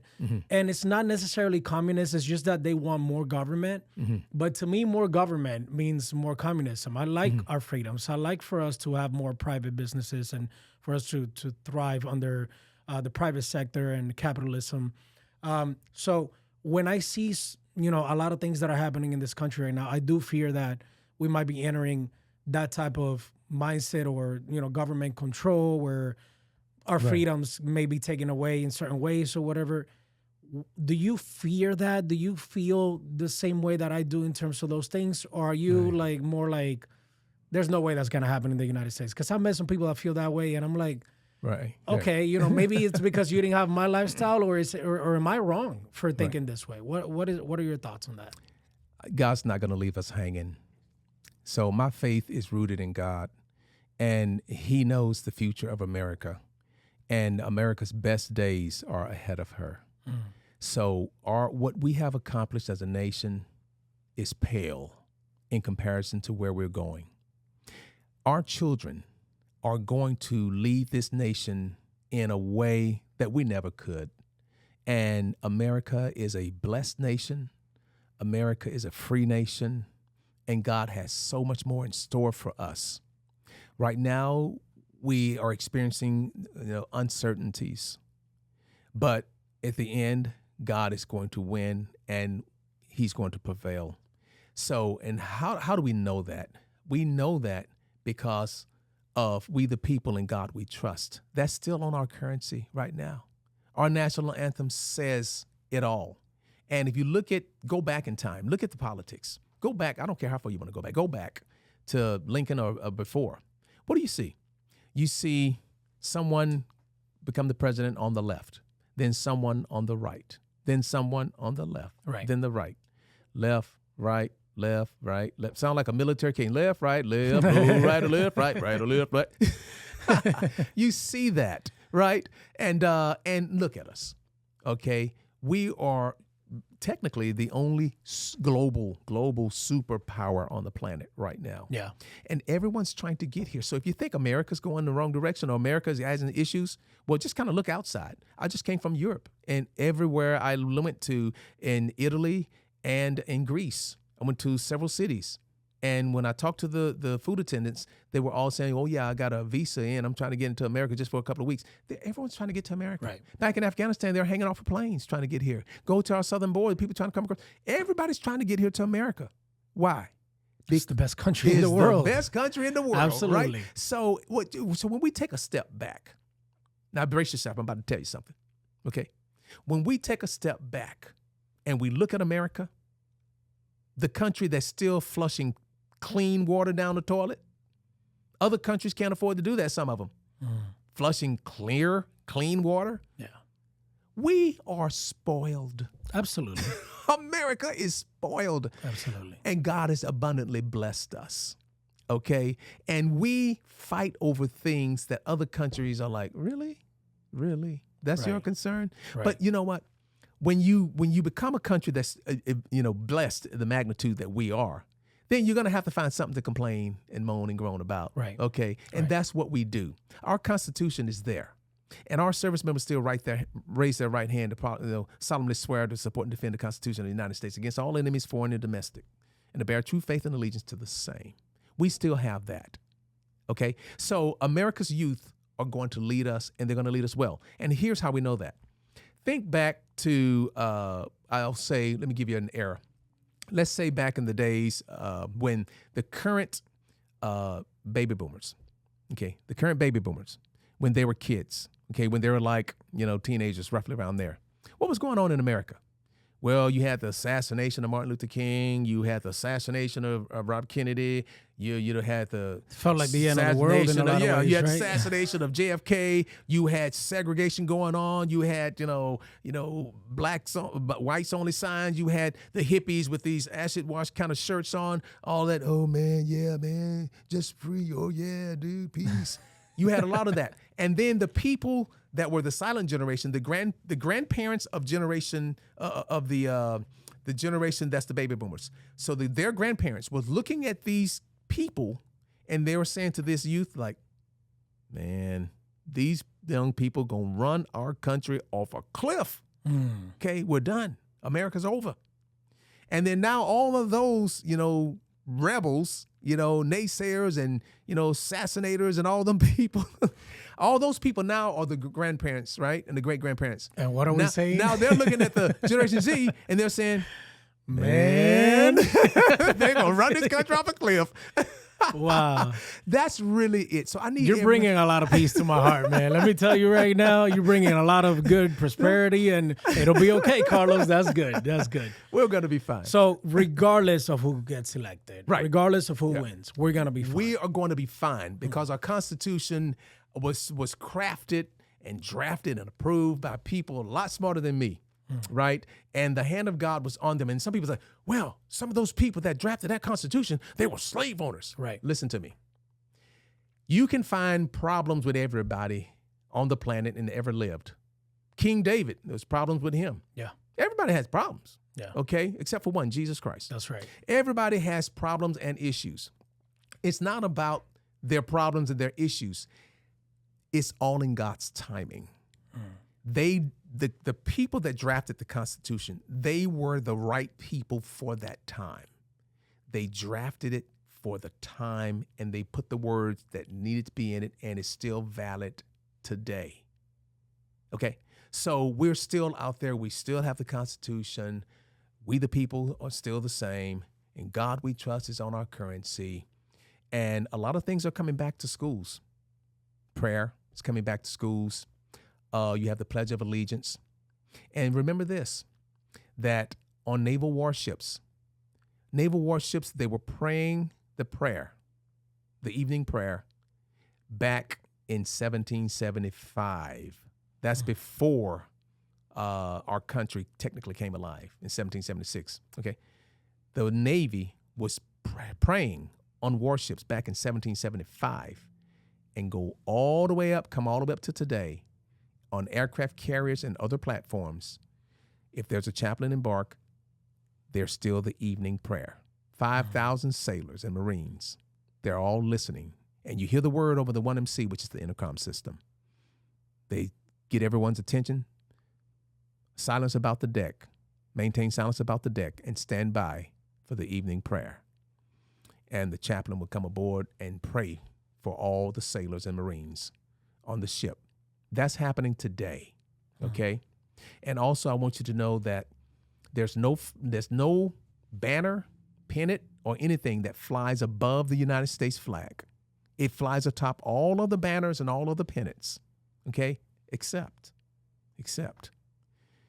if there's a Navy chaplain or a chaplain embarked on a ship and he's conducting the service, that church pennant will fly above the United States flag. That's today. The church pennant, okay, is the only pennant or flag, anything, that flies above the United States flag. And what that lets you know is that the United States, we are still one nation under God. Absolutely. Keep the faith in God. He's not going to let us down, okay? So you can worry, but we should really turn that over to God, okay? So there's also, at the same time, for example, videos that have come in the surface where, let's say, some LGBT community members are posing for the army or, getting into our military system, which is completely okay. I don't disagree with that. But there are certain videos that make us, in my opinion, look weaker as a nation that they have done. Not necessarily videos that have to do with how strong we are as a military, but look at us, we're here. And, it just hits me the wrong way when I see those videos, just thinking about Russia's military or other world government militaries, as well as, we've seen in the last 4 years at our nation's capital, the LGBT flag flying higher or bigger or above the United States flag, which is in a lot of ways is hurtful for me to see. Nothing against that community or anybody that is a believer of that agenda, but I just feel like the United States flag is one that represents all of us. All of us. How can our leaders allow a different flag, whether it's the LGBTQ one or any flag whatsoever, fly higher unless it is one of God? Obviously it's easier for us to understand that, but when you see stuff like that, right, as a man of God, how do you even handle something like that? Do you? Yeah. So you'll see that's disrespectful for that to happen. There's protocol. There's flag protocol. And you'll always see people do things they shouldn't do. And sometimes people will do things because they're not knowledgeable about what's the proper way to do this or what's the proper. I know the proper way of doing things to a large degree. I don't know everything, but I know some things. And when I see something that is out of order or out of line, I'll know that one, it was either done by someone with a rebellious spirit or someone that's just not in the knowledge. And so here's how you take that. Right, because if I may interrupt real quick. Ahead. So I get that, and I can definitely understand how that may be in certain areas. But when it's happening in the White House, it's like that one hits me a little bit different. Well, it should. Yeah, okay. I mean, if you're taking an LGBT flag or police flag, let's say the police flag with or there's several flags out there. Right. Okay. Right. So they shouldn't fly above the United States flag. Right. And that's not me being disrespectful to any community, but just follow the protocol, the proper protocol for flag etiquette.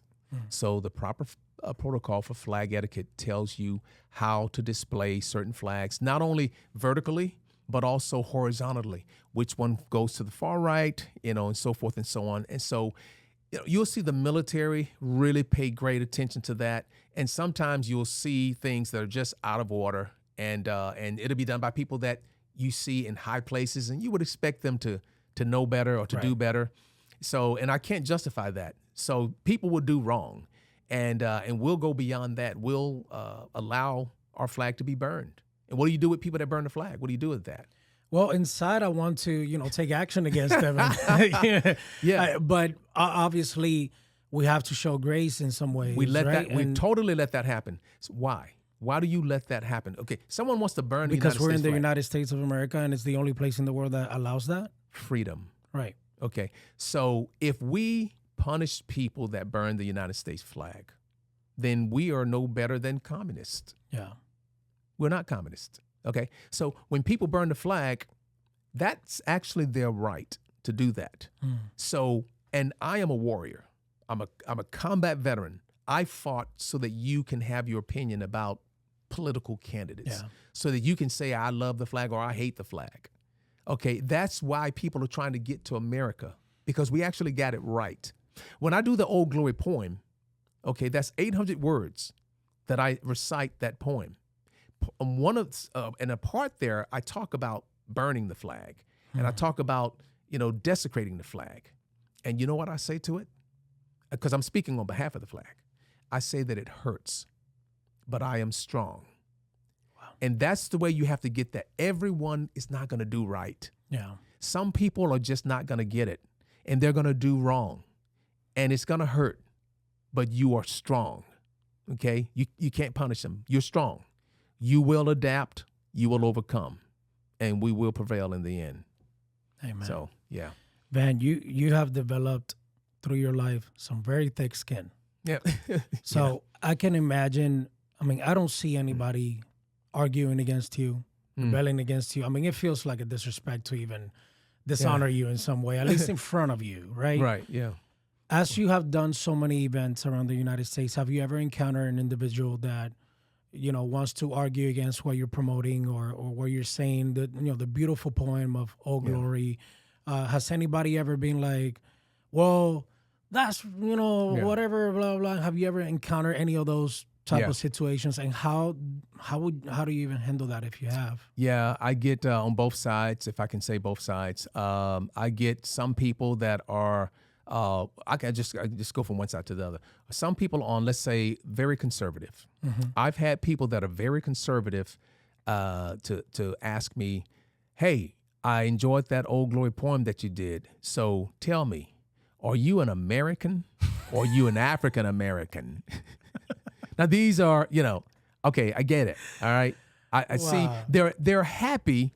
I know they're happy that there's a black man, saying something positive, and they want to hear me say that I'm American. That's what they want to hear. Okay. But the way they said it, okay, they could have saved that one. Yeah. Obviously, I'm an American. Okay. But they just want to hear me say it. And I have mercy on them. I said, thank you, ma'am, for that question. I am an American. Which is true. Okay, I'm an American. Yeah. Okay, so I understand. You'll get some of that, and then you'll get some people will say, Van, and these are friends of mine. Van, listen, oh my God, that was a great poem you read there. Oh my God, that was some good stuff. And these are, let's say, white dude, okay, and this actually happened. Okay, so good friend of mine said, Van, listen, if I said exactly what you said exactly how you said it, used the same passion and same emotion, and did everything to the T exactly like you did it, they would call me a racist. And I looked at him, he's a white dude. And I looked at him, I said, you're probably right. You're probably right. And he's right. So, but he wanted to convey that to me and say, I'm tired of apologizing for being white. I'm tired of this, I'm tired of that. And when I hear that, I don't get disappointed by it. I look at that as God is giving me an opportunity to really minister to this individual. Okay, yeah. Because they feel like they can speak out and tell me how they feel. Yeah. Okay, and they're right. If they were to do Old Glory like I did, you probably will be called a racist. So what is that really telling me? That's telling me that, just like I said about the forefathers, in God's timing, I am supposed to do what I'm doing. Okay. So if society at the moment, not forever, just Right. at the moment, people won't receive a certain ethnicity. That's not forever. That's just for now. It's in God's timing. So if we need to get a black man up there to do Old Glory, then so be it. Yeah. Let's get a black guy up there, do Old Glory, because that's what the country's going to accept. Okay. They may accept a white guy, but we don't know. But the white guys don't think they will accept them. And that's okay. Well, put somebody up there that people will accept. Because I told you, America's like a 2-year-old toddler. It has to be palatable and digestible. But just like there's, I guess, some conflict with that because if somebody like me, Hispanic, I might see it from a black guy, from a white guy, from an Asian guy, and I'm seeing the same message. I really, it's hard for me to, it's hard for me to say, it is racist or not. As long as they're talking about America and values and family. You're ahead of the game. Okay, right. So you're far ahead of the game, but everyone's not where you are. Right. So on that note, right, you're talking about American being a 2-year-old toddler. Sometimes that 2-year-old toddler needs a little, hey. Yeah. So with that being said, if a white guy has the courage enough to do it anyways, and explain or expose the views of the person that is coming across that, isn't there something courageous in that? No. It's absolutely, it's courageous for me to do it because I was about to get to my third point. I'm sorry. Go ahead. So I'm going to circle back to the white guy in a second. So now let's go to the other side of the pendulum there. You got black people. They have told me, I got some, not many, but a few, have told me, you ought to be ashamed of yourself. You're getting out there talking about the white man's flag, and you're championing that flag like it's yours. Your ancestors were hung, and that flag represented them. And now you're out there celebrating that, championing that. You are a total disgrace. That's what black people have told me. Not many, thank the Lord, but some have told me. So my point is, you're going to get white people thinking that they're rejected. They can't do that. You're going to get black people thinking that you ought to be ashamed of yourself. You're a black man. What are you doing out there? Okay? You're going to get that. But it's all in God's timing, is what I'm saying. I'm not saying a white man can't do Old Glory. I'm not saying a black man ought to be ashamed of himself. I'm saying this is the message, and I'm one of the messengers, and I'm humbled to be that. I'm humbled. It really humbles me to think that I could say something that the flag would say if it had a voice. I take that very seriously. I recognize my ethnicity, and I don't want that to be a factor. But unfortunately, at this current time, it is a factor. And I can't pretend like it's not. So when I get out there, I want to leverage that. So if the majority of the country for this time, not for 10 years from now, I don't know where we're going to be, but for this moment, if it is received better by the aggregate of the people, then I need to really leverage that and take advantage of that. And if I get a white dude that want to do Old Glory, come on in there, man. Country might take it. Who knows? Okay. Latino guy, come on in there. Who knows? All right. But we know that, and I'm only speaking because I've been approached by so many white people. And it's good to be able to talk about a white and black conversation and not be so like, oh my God, did you hear that? They just kept talking about white and black people. Oh my God. I'm comfortable talking about different ethnicities because I love all ethnicities. Right. I don't hate a different ethnicity. I don't think that one ethnicity is better than the other one. Right. I feel comfortable. And I don't mind people telling me that you ought to be ashamed of yourself. You're black, you shouldn't do that. Right. Okay. I don't mind people saying that. I'm beyond that. So if I could correct you a little bit, I don't really have thick skin. It hurts. When people pierce at me, I feel that. Yeah. So I don't want you to think that I know that, hey, you know what? Because let me tell you this, and the Navy, hopefully the Navy doesn't get mad at me, but I'm going to just point this out. When I first started doing Old Glory, which really the Navy wrote the first half of it, right? And I just added a lot to it. But part of that, when it says, you know, when I'm trampled on, when I'm burned and all of that, it doesn't hurt. That's what the Navy version of Old Glory says. It doesn't hurt. I don't say that. I changed the Navy's version to my own. And I say, when I'm burned and I'm trampled on, it hurts. But I am strong. I want people to know that I hear you. I feel it. And when you hit me, I feel the pain. Yeah. I don't want you to think that I'm immune to it or I don't feel it. I feel it. And the fact that you hit me lets me know that you're not happy, you're in pain, because people that are hurting, they hurt other people. So it hurts. And I think the same can be said for Christ. When they put the nails in his hands, he wasn't immune to that pain. He felt the full brunt of their sin.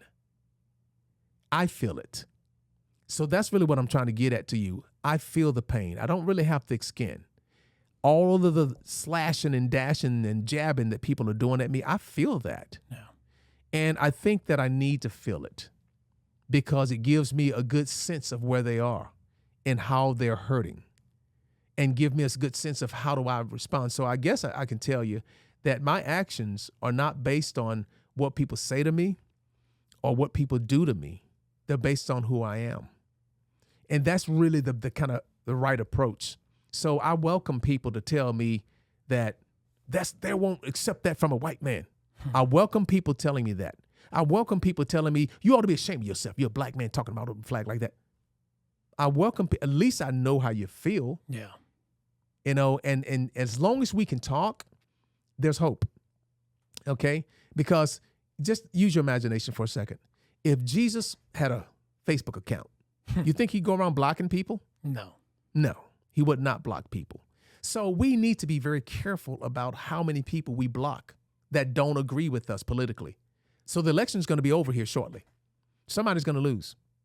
And what are we going to do? The people that lost, are they just going to start blocking everybody else? Okay? We shouldn't do that. I mean, some people you may have to block every now and then, but just remember, when you block somebody, you have cut the opportunity to minister to them, to bring hope in that situation. You just cut it. Yeah. So the pain is felt. And I welcome all conversations. I'm not trying to end the conversation on racism. Just stop talking about it. I don't want to talk about it if it's required for healing. Yeah. Because when I talk about it, I'm not going to talk about it in a way to get you angry. I'm going to talk about it in a way to bring healing. Yeah. So I don't want people to suppress their feelings.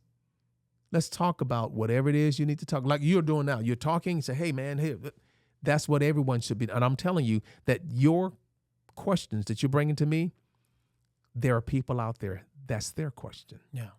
So I really appreciate you for bringing that and feeling comfortable with saying that. I appreciate you, Van. I think, man, I needed this conversation. Beyond the podcast, I needed this conversation with you. And I think you're one of the only people that I know that can bring this type of conversation to me because, you know, for some time I'm like, I can get in a position of how can Black America be so upset when they have so many opportunities that other people around the world are fighting to get into. But then you tell me a story like the one that your parents went through, and that's right. That is DNA that will transfer over in the wrong way if your parents did not handle it the way they did. Yeah. I can totally see that. The same way that my DNA, my people have been divided for 65 years. I mean, since Fidel took over Cuba, Cuba has been a complete division between the communists and the people that want freedom, between the people that lost everything to communism and the ones that, you know, just, I don't know, got everything for free from communism. And we still don't get along. We still fight. There's still, you know, there's a Cuban artist right now that is just in complete divide because everybody's talking about him because he basically wanted to go back to Cuba and sing for the Cuban people. Wow. And by doing that, you're feeding communism because you're bringing money from America. He lives in America. Right. And you're going back to Cuba and feeding communism. You know, and there's so many businesses in Miami that live off of communism, but they live in the United States. So there's so much divide between my Cuban people in that. And the only way that I can feel in any type of way that I can bring some type of unity is through conversation, but I'm not ready yet because in my conversations, I divide people sometimes too fast. And it's because I don't have what you have. So I need this. I needed this conversation, this advice that you're giving me. And I'm so thankful for it because I can see the difference right now in this, out of this conversation. I can see a lot of difference between what I've been doing and what I ought to do. And my wife has been communicating. You know, it's funny because in a lot of ways, I keep going back to you were right, baby. She's gonna laugh in this moment. She's been giving me a lot of advice in forget about your feelings. Right. Forget about how you feel and how it makes you feel. What is the right decision? that is better for the world, for everybody, because that is where God is at. And I agree with that strongly. You know, just thinking about this human being, you know, I was thinking about doing some type of reaction video on his decision making. Right. And I'm like, I was conflicted because I love Cuba, and I would die there if I get the chance. Right. I would die for the freedom of Cuba. I feel like I would be a soldier to liberate Cuba. If I have to die so that everybody can live freely in that country, Right. I would do it. Same way that I would do it for this country that has been my second home and my current home and the home of my children and my future grandchildren and my future DNA, right? Right. But I understand what he's doing in some ways. So I don't agree with what he's doing in terms of making communism better, but I get his passion. He literally laid out in a podcast, just like here, that I don't care what people are going to say about me. I came to this country. I tried to be, you know, that Cuban exile of people that are consistently just against communism, but I love my Cuban people and I want to go back to my roots. And I don't care that I lose all the material things that I've gained from this country. I love my country and I love Cuba, and so I felt that. There's Cubans that I can't relate to that because they're like, forget Cuba, I die here, this is my country, and I get that. But I felt that because I feel like I got taken, you know, completely stripped from a place that was mine, that I felt like, you know, my friends, my home, which I still have those friends in a lot of ways. Some of them have passed, you know, whatever. But I got stripped from that and I got placed in the United States into this, you know, just pot of everybody, blacks, whites, Mexicans, all sorts of different Spanish people. And I'm so thankful for it because, wow, now I know 2 languages. Now I have, you know, my kids are growing up with a culture that I don't even know. What is our culture, right? Isn't our culture everything? Everything. Like, it's a little bit of everything depending on where you grew up at, right? That's the United States is like a bunch of countries mixed together. Yeah. And there's so much beauty in that, yet we are so divided. And one of the main reasons why is because of our politicians, in my opinion, and the people not being able to have conversations like this one. So I thank you for so many things that you mentioned here because, man, I'm gonna carry on with your message. Well, thank you. And I think that I get it, and I completely understand it. I see where I've been wrong in some of my previous podcasts, where I, you know, being one-sided on things because of the way I think. And I do want to reach that other side of people. Other side of people. And the way that I've been trying to reach it is, hey, if you defend that so much, come and talk to me. Let's go. I can't even find nobody that wants to talk to me about this. So it's like I'm on a high stool of I'm right, where I really don't want to be right. I want to learn. I want to talk. I want to learn from your history, your background, and I want to know where I'm wrong. And I feel like that's the best way forward. Yeah, and let me we left out one group of people that I want to cover because if we don't, then they're not going to have a lot of takeaway from this conversation here. So I want to hit this one group of people just because I think they're near and dear to your heart and they're near and dear to my heart. And those are the children that have this background. If I'm in school and I'm talking to kids, I cannot really focus on parents. I know you and I talked about that because you asked me the question, so I went down that road, give you how I became who I am. But when I'm in school, I don't put a lot of emphasis on that. I do in adult forms, I do. But if I'm in schools, I don't focus on that, and here's why. I don't because some kids don't have parents. Some kids don't have a dad. The dad abandoned the house. Some don't have a mom or a dad. They just live with their grandparents. And if they go to school, if they don't go to school, the grandmother doesn't know because she's too old in some cases, and so the kids drop out. Okay, I visit schools this year with high school graduation rates of less than 70%, far less than that, okay? And in America, we have roughly about 39 million Americans that don't have a high school diploma.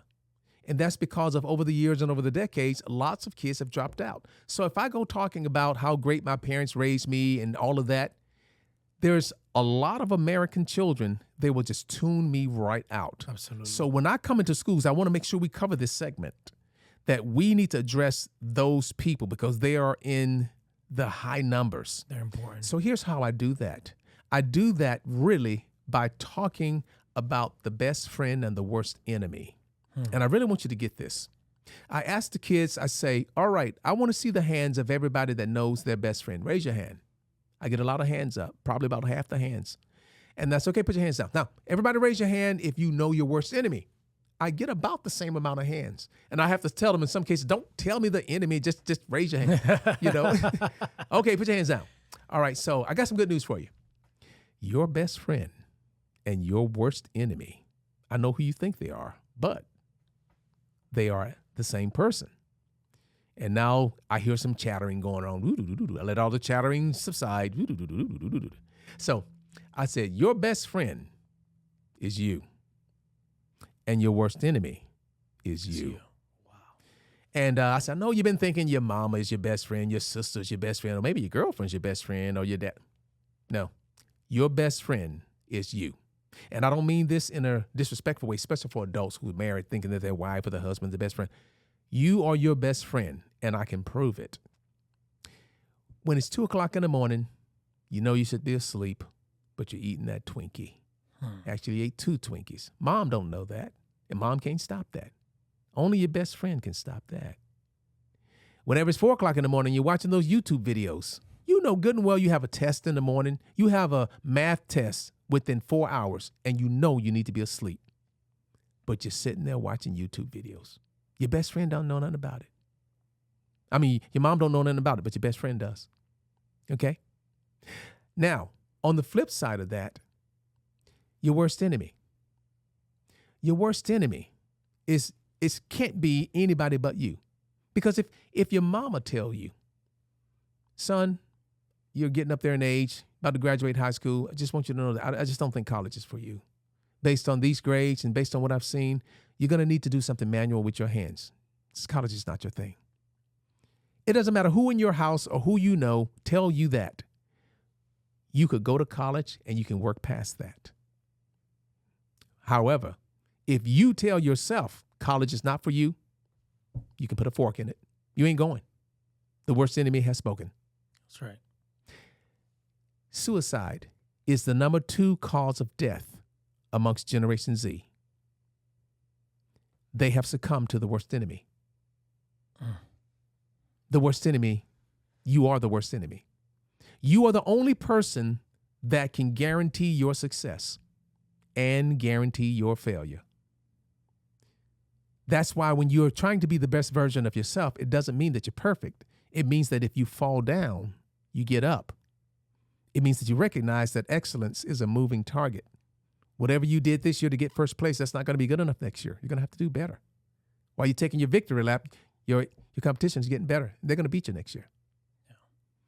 It means that you recognize and you understand that there is room for improvement. You haven't arrived. You're still experiencing the journey along the way. And it means that you respect other people. That's what we need to understand. The best friend, worst enemy applies to the military. From 2001 to 2021, we had almost 30,000 service members commit suicide. Now compare that to 6,000 service members died in combat or training for combat during that same time span. That's almost 5 times the number of service members that died by taking their own lives than died in combat or training for combat. So the worst enemy wasn't Al-Qaeda. Al-Qaeda, got about 6,000 people. The worst enemy was you, yourself. Yeah. Okay? So we know who the real worst enemy is. Okay? And we know who the best friend is. And you know who I would call my best friend? And I tell my wife, they say, honey, I said, no disrespect to you. I love you to the moon and back. But I want you to understand that my best friend is the only person that can get me into heaven. And that's me. Because you're going to stand before God and he's not going to hear any story about, well, my wife told me this and that's why I didn't. Or my mama told me, if I would have. God's going to say, no. It's all you, buddy. We must work out our own soul salvation, okay, by looking at the Bible. The Bible is an acronym, I think, Bible, basic instructions before leaving earth. That's right. We have to understand that. And there's only one friend that can get you into heaven. I would say the friend that could get me into heaven is definitely my best friend. Yeah. Because what is life if you don't make it in? You better know who that best friend is, and you also better know who that worst enemy is. Okay. And now why do I do that, Carlos? I break that down to the kids. And believe me, I've gotten feedback. So I'm not just giving you theory here. Yeah. I've gotten feedback from high school students. They come up to me after my speech and they say, you had me going there. The best friend, worst enemy. I never heard that. Okay. You got me thinking now. You got me thinking. I said, good. Because see, if I don't go that path, and if I start telling them, well, yeah, your mama, your daddy, they need to be in the house with you. You need to have a 2-parent home, and you know what? You need to be raised like me. My parents had good ethics, and that's why I'm good. And that's, you know, I'm grateful. And the kids are listening like, I don't have parents. What is this? I'm tuning him out. Right. Okay. I'm telling you, the best friend, the worst enemy. So when you fail as a 30-year-old, you can't blame your mama. Yeah. When you fail as a 40-year-old, or you're homeless when you're 43, you can't go back and say, well, my dad, he wasn't there. No, stop it. Stop it. I want every kid in America to know that if you embrace your talents and you embrace your dreams and you are the best version of yourself, you have leveled the playing field. It doesn't matter how many parents you had or didn't have. Yeah. You've just leveled the playing field. Now, Carlos, that gives kids hope. That's what I need every kid to know. Stop blaming your parents. God bless you if you got 2. But if you don't have 2, you need to know you can still reach your goals and your dreams. Okay? So that's the way I couch that, and I push that to kids. So we don't want to miss that group. Yeah. Okay? Because suicide is happening, and the numbers are too great. Number 1 in the military, number 2 with Gen Z. Those numbers are too high. So that's why, you know, I do what I do, and I want you to continue to see how we need to approach things. And it's natural for you to say, yeah, Van, tell me about your parents. And it's natural for me to want to say, I can't take credit. I got to give credit to my parent. All that's true. But for these people at the bottom, they don't have that. Yeah. You know, so anyway, so that's why I have to say that. And I want them to continue to dream, you know, and I did ask some kids in a couple of schools. One school, I said, so define dream. And one kid he said, oh, in the REM cycle. I was like, okay. And one kid said imagination. I said, okay, good. I said, let me give you one. I said, dream, I'm going to define it for you. Dream is the substance of things hoped for, the evidence of things not seen. You heard that in the Bible? Faith is the substance of things hoped for and the evidence of things not seen. Remember? Not yet. Okay. All right, well, let me slow it down. I'm getting in there. Okay. No problem. Okay. So in the Bible, it states that faith is the substance of things hoped for and the evidence of things not seen. It's 2 things. Okay. So I tell the students, that dreams is the evidence of things not seen. So if you think about that, the evidence of things not seen. So what in the world is that? You have a vision. You have a dream that you're going to have a big studio one day, right? And this studio is going to grow 10 times to what it is now, right? Yeah. That's your dream. You can see it, right? You can see the expansion. You can see the growth. You can see the millions of listeners. You can see it. Yeah. That's your dream. Now, I can't see that because that's not my dream. So that dream is your evidence of things not seen that I can't see, that everybody else can't see. You have people that talk about building houses, building complexes, and going places in life. I can't see any of that, neither can you. But the evidence of things not seen resides in their imagination. So they have the evidence. It's their imagination. It's their dream. It's their vision. That is the evidence of things not seen. That's the second half of faith. The first half of faith is the substance of things hoped for. So the first half of faith is the substance of things hoped for. And that can be summarized in one word, believing. So what is faith? Faith is believing the dream. Okay? And that's really what children need to know. You need to believe the dream. You need to embrace your talent. Don't even dare try to tell me that you don't have a talent. Yeah.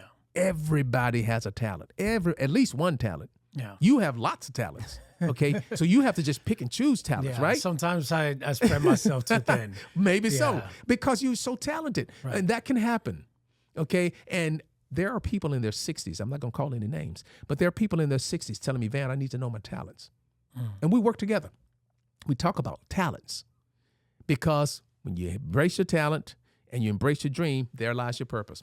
You don't ever have to worry about what your purpose is in life. Right. Do you seriously think God would give you a purpose in life and he didn't equip you with the talent to do it? Come on. Of course. So I don't talk to people about purpose. You hear a lot of people say, what's my purpose in life? Well, let's talk about that. I don't have those discussions. And I tell people, I will not have a conversation with you about purpose. I will have a conversation with you about talent, about dream. What's your dream? What do you aspire to do? And what's your talent? You don't know what your talent is? That's okay. Some people don't. They find out a little bit late, but that's okay. Yeah. And sometimes, Carlos, you don't find out all of your talents. I may end up dying before I discover all my talents. And that happens. Yeah. But what we don't want to do is not discover any of our talents and take those talents straight to the grave. That won't happen in your case. You are doing great things right now. You're changing the lives of other people, and clearly this is your talent. You wouldn't have done this. This is not something most people would do. Okay. This is difficult.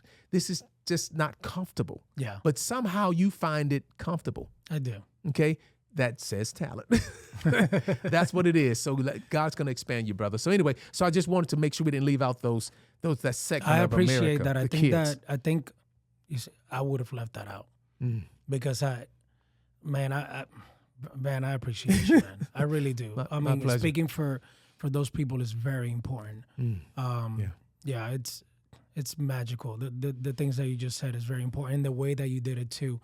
I guess it makes me wonder, how do you come to these conclusions and these ideas? Is it books that you've read, or did you get your idea from anywhere? Is this just you and the thought? I mean, you're such an inspiration for me right here.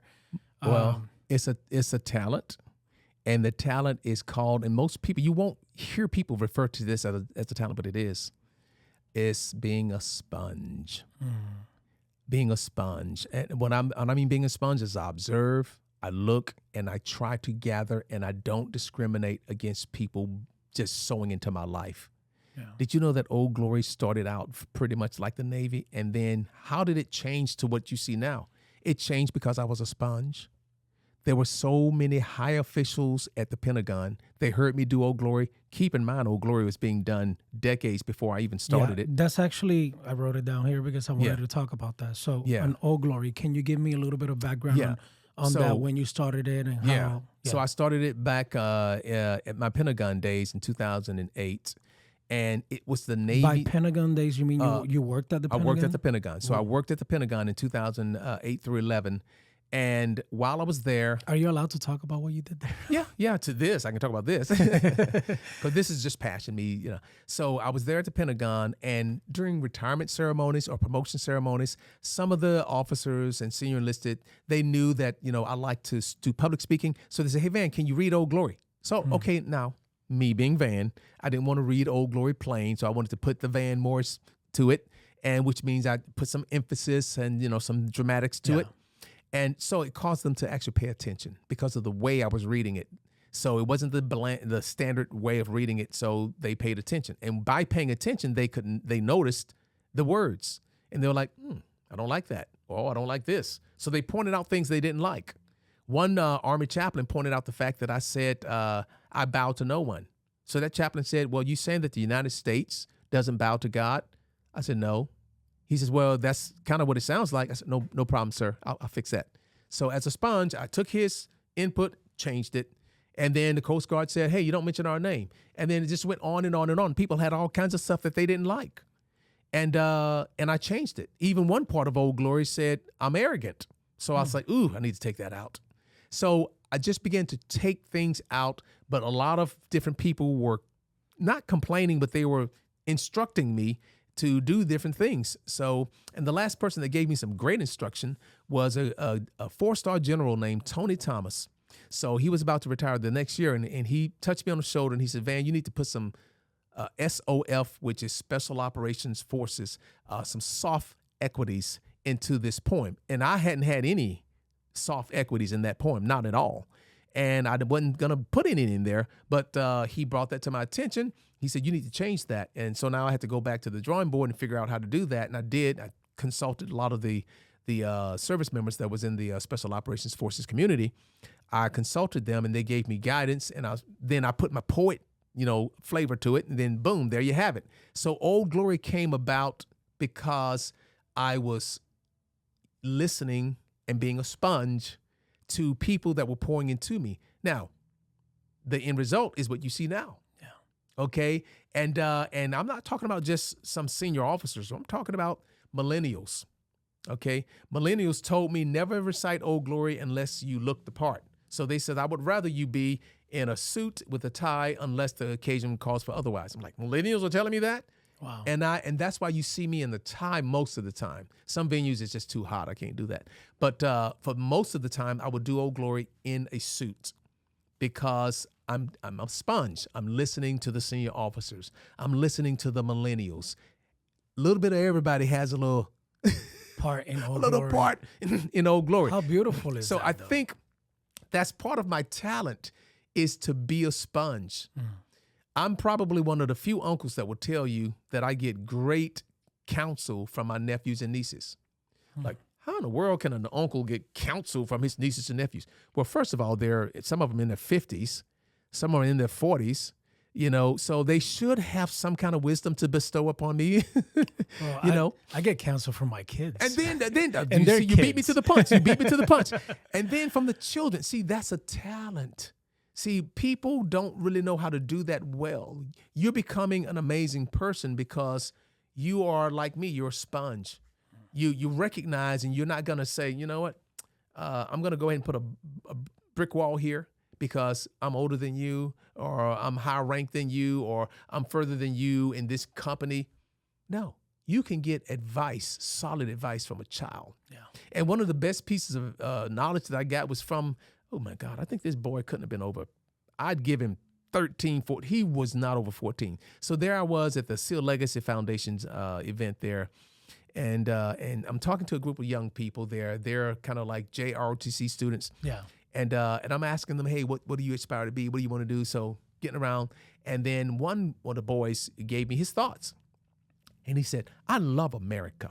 I love my country. And I think that America is the best country in the world all time.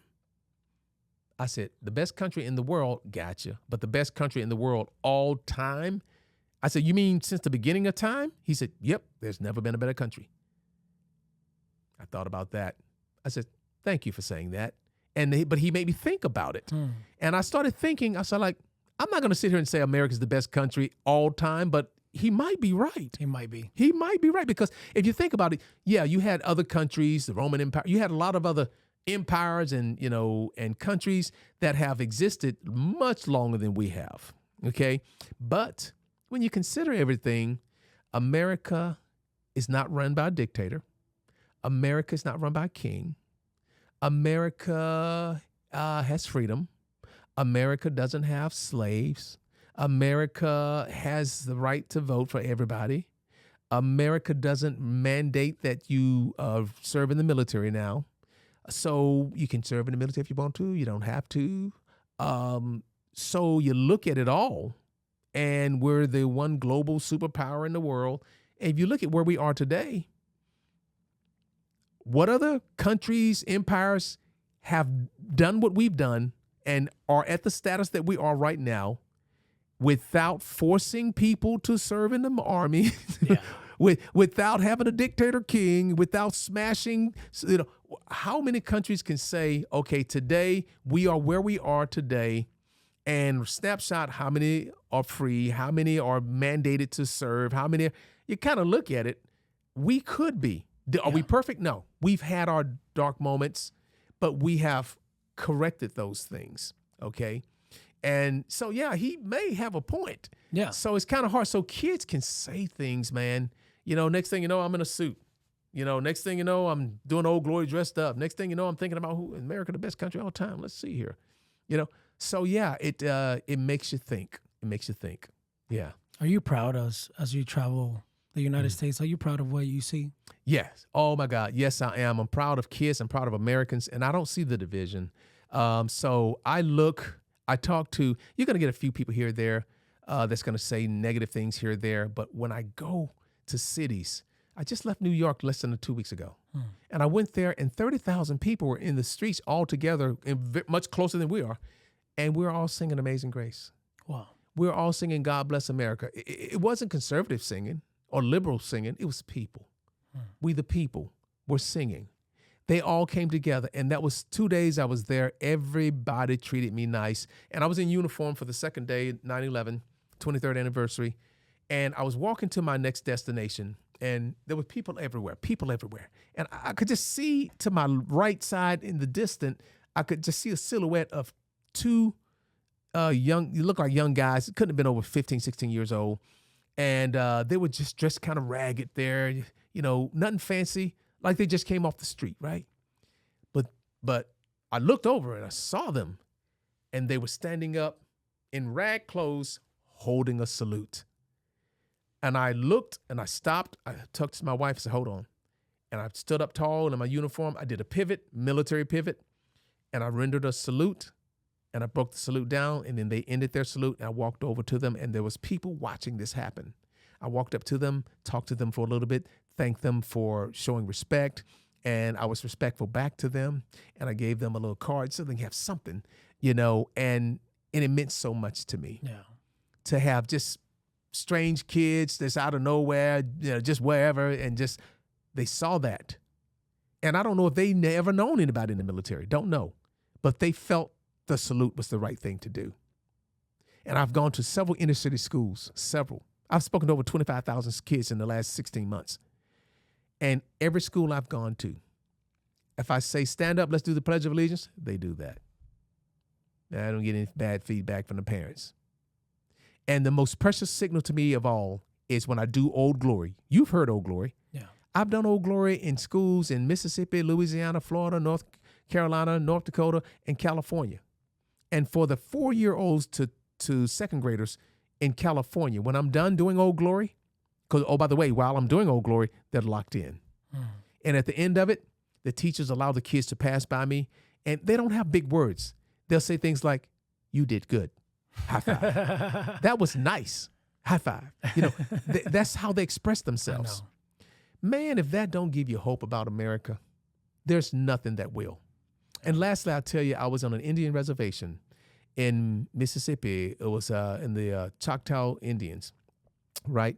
And this little girl in front of 800 educators. I was given a keynote address for the Choctaw educators for that Indian reservation, and they had a little girl. She was 6 years old, and she was a little girl, and she got up there. And she did the national anthem. And the Indian chief came and put the U.S. flag in front, just to make sure everybody could see it.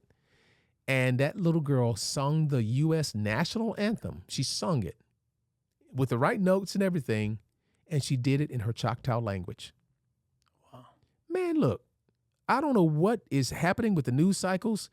If that doesn't bless your heart, to have a 6-year-old native Choctaw Indian girl in front of 800 adults, sing that, and she knew it. She sung it in the Choctaw language. I've seen our people. And everywhere I go, I'm given hope. America's going to be fine. Our best days are ahead of us, and our kids want to be led. They want to be influenced, and we, the people, we just have to inspire them. So that's what I've seen. So I'm happy. It gives me energy, Carlos. And that's kind of why you're hearing all this from me. Man, and I just kind of know what to say because I have the experience. Yeah. And these kids are giving me more and more hope. Yeah. And I can't wait to get to the next group of people, which should be Cleveland, Ohio. There's some inner city schools there. And get to those juvenile delinquency centers. You're going to see some precious kids, man. So I'm proud. I'm proud to be an American, and everywhere I go, man, I just can't see the division. Yeah. I'm looking for it. People keep talking about it, and I'm looking, but it's fake news, and they're showing what they want to show, but I'm walking and I'm flying from place to place, and I got the proof. Yeah. That's awesome. That is great to hear. Van, where can people reach you? How can they book you for this stuff? I mean, world, please understand that we need more of this. We need so much more of this. You just poured into me so much knowledge, and I'm so thankful for it. just on an individual level. And I pray people see this podcast and see it for what it is. Yeah. I understand you're healing for America. I really, based on this conversation, I really do. And I did not know that I was going to understand how can you even heal America? And based on your story and everything that you just told me, I see it, I can understand it, and I believe that you will just do that. Yeah. And by what you said at the beginning, it may take two. Right. I will transmit your message. I will give you the credit that you deserve. Beyond that, we give all the credit and glory to God. And yes, indeed. Van, where can people reach out to you? I want the world to know about you. I want everybody to know about you. Yeah. It's important that the news outlet communicate this. Yes. Instead of what they've been communicating and dividing us or trying to divide us. And it's good to know from your words that you don't see the division out there. And I've heard some of that from some of the people that I respect the most. Right. And I really appreciate them like that. So where can people find you? How can you be booked so that we can unite America even more? So I'm on a mission to heal America. And what I want you to do is go to healingamerica.com. It's in the name. healingamerica.com. All right, everybody. And that will get you everything you need to get on me. Corporations, they book me through my own personal site, which is my name, evangelomorris.com. But for the schools and for the veterans and those types of places, then healingamerica.com. All right. Sounds good, everybody. Man, thank you so much, brother. Thank you very much, brother. I'm so thankful to have met you, man. Oh, yes. Yes. And we're going to continue to do what we're doing. Absolutely. You're invited here anytime you want. As you go through this path, please come over here and share your story. I am so thankful for you here. Yes. And if I could give a shout out for Healing America Foundation. And that's how we move. That's how we get to the schools. And that's how we're able to reach the students, is from the donations of individuals and corporations. And the two corporations that have donated so far, first that led the way is Bass Pro Shop. So that's a Fortune 500 company. Bass Pro Shop was the first to contribute and donate to Healing America Foundation, and Nighthawk Customs. So Nighthawk Custom, those two, and we appreciate that. And so we're looking for more individuals to donate, because that's how we reach the students. That's how we reach American students, and that's how we reach our veterans, is through the donations of Americans that want to no longer be on the sidelines, but they want to get involved in our children's future. So thank you very much. Thank you. And all of this information will also be in the description, everybody. See you on the next episode. How's it going, everybody? This is We the People. Let's talk.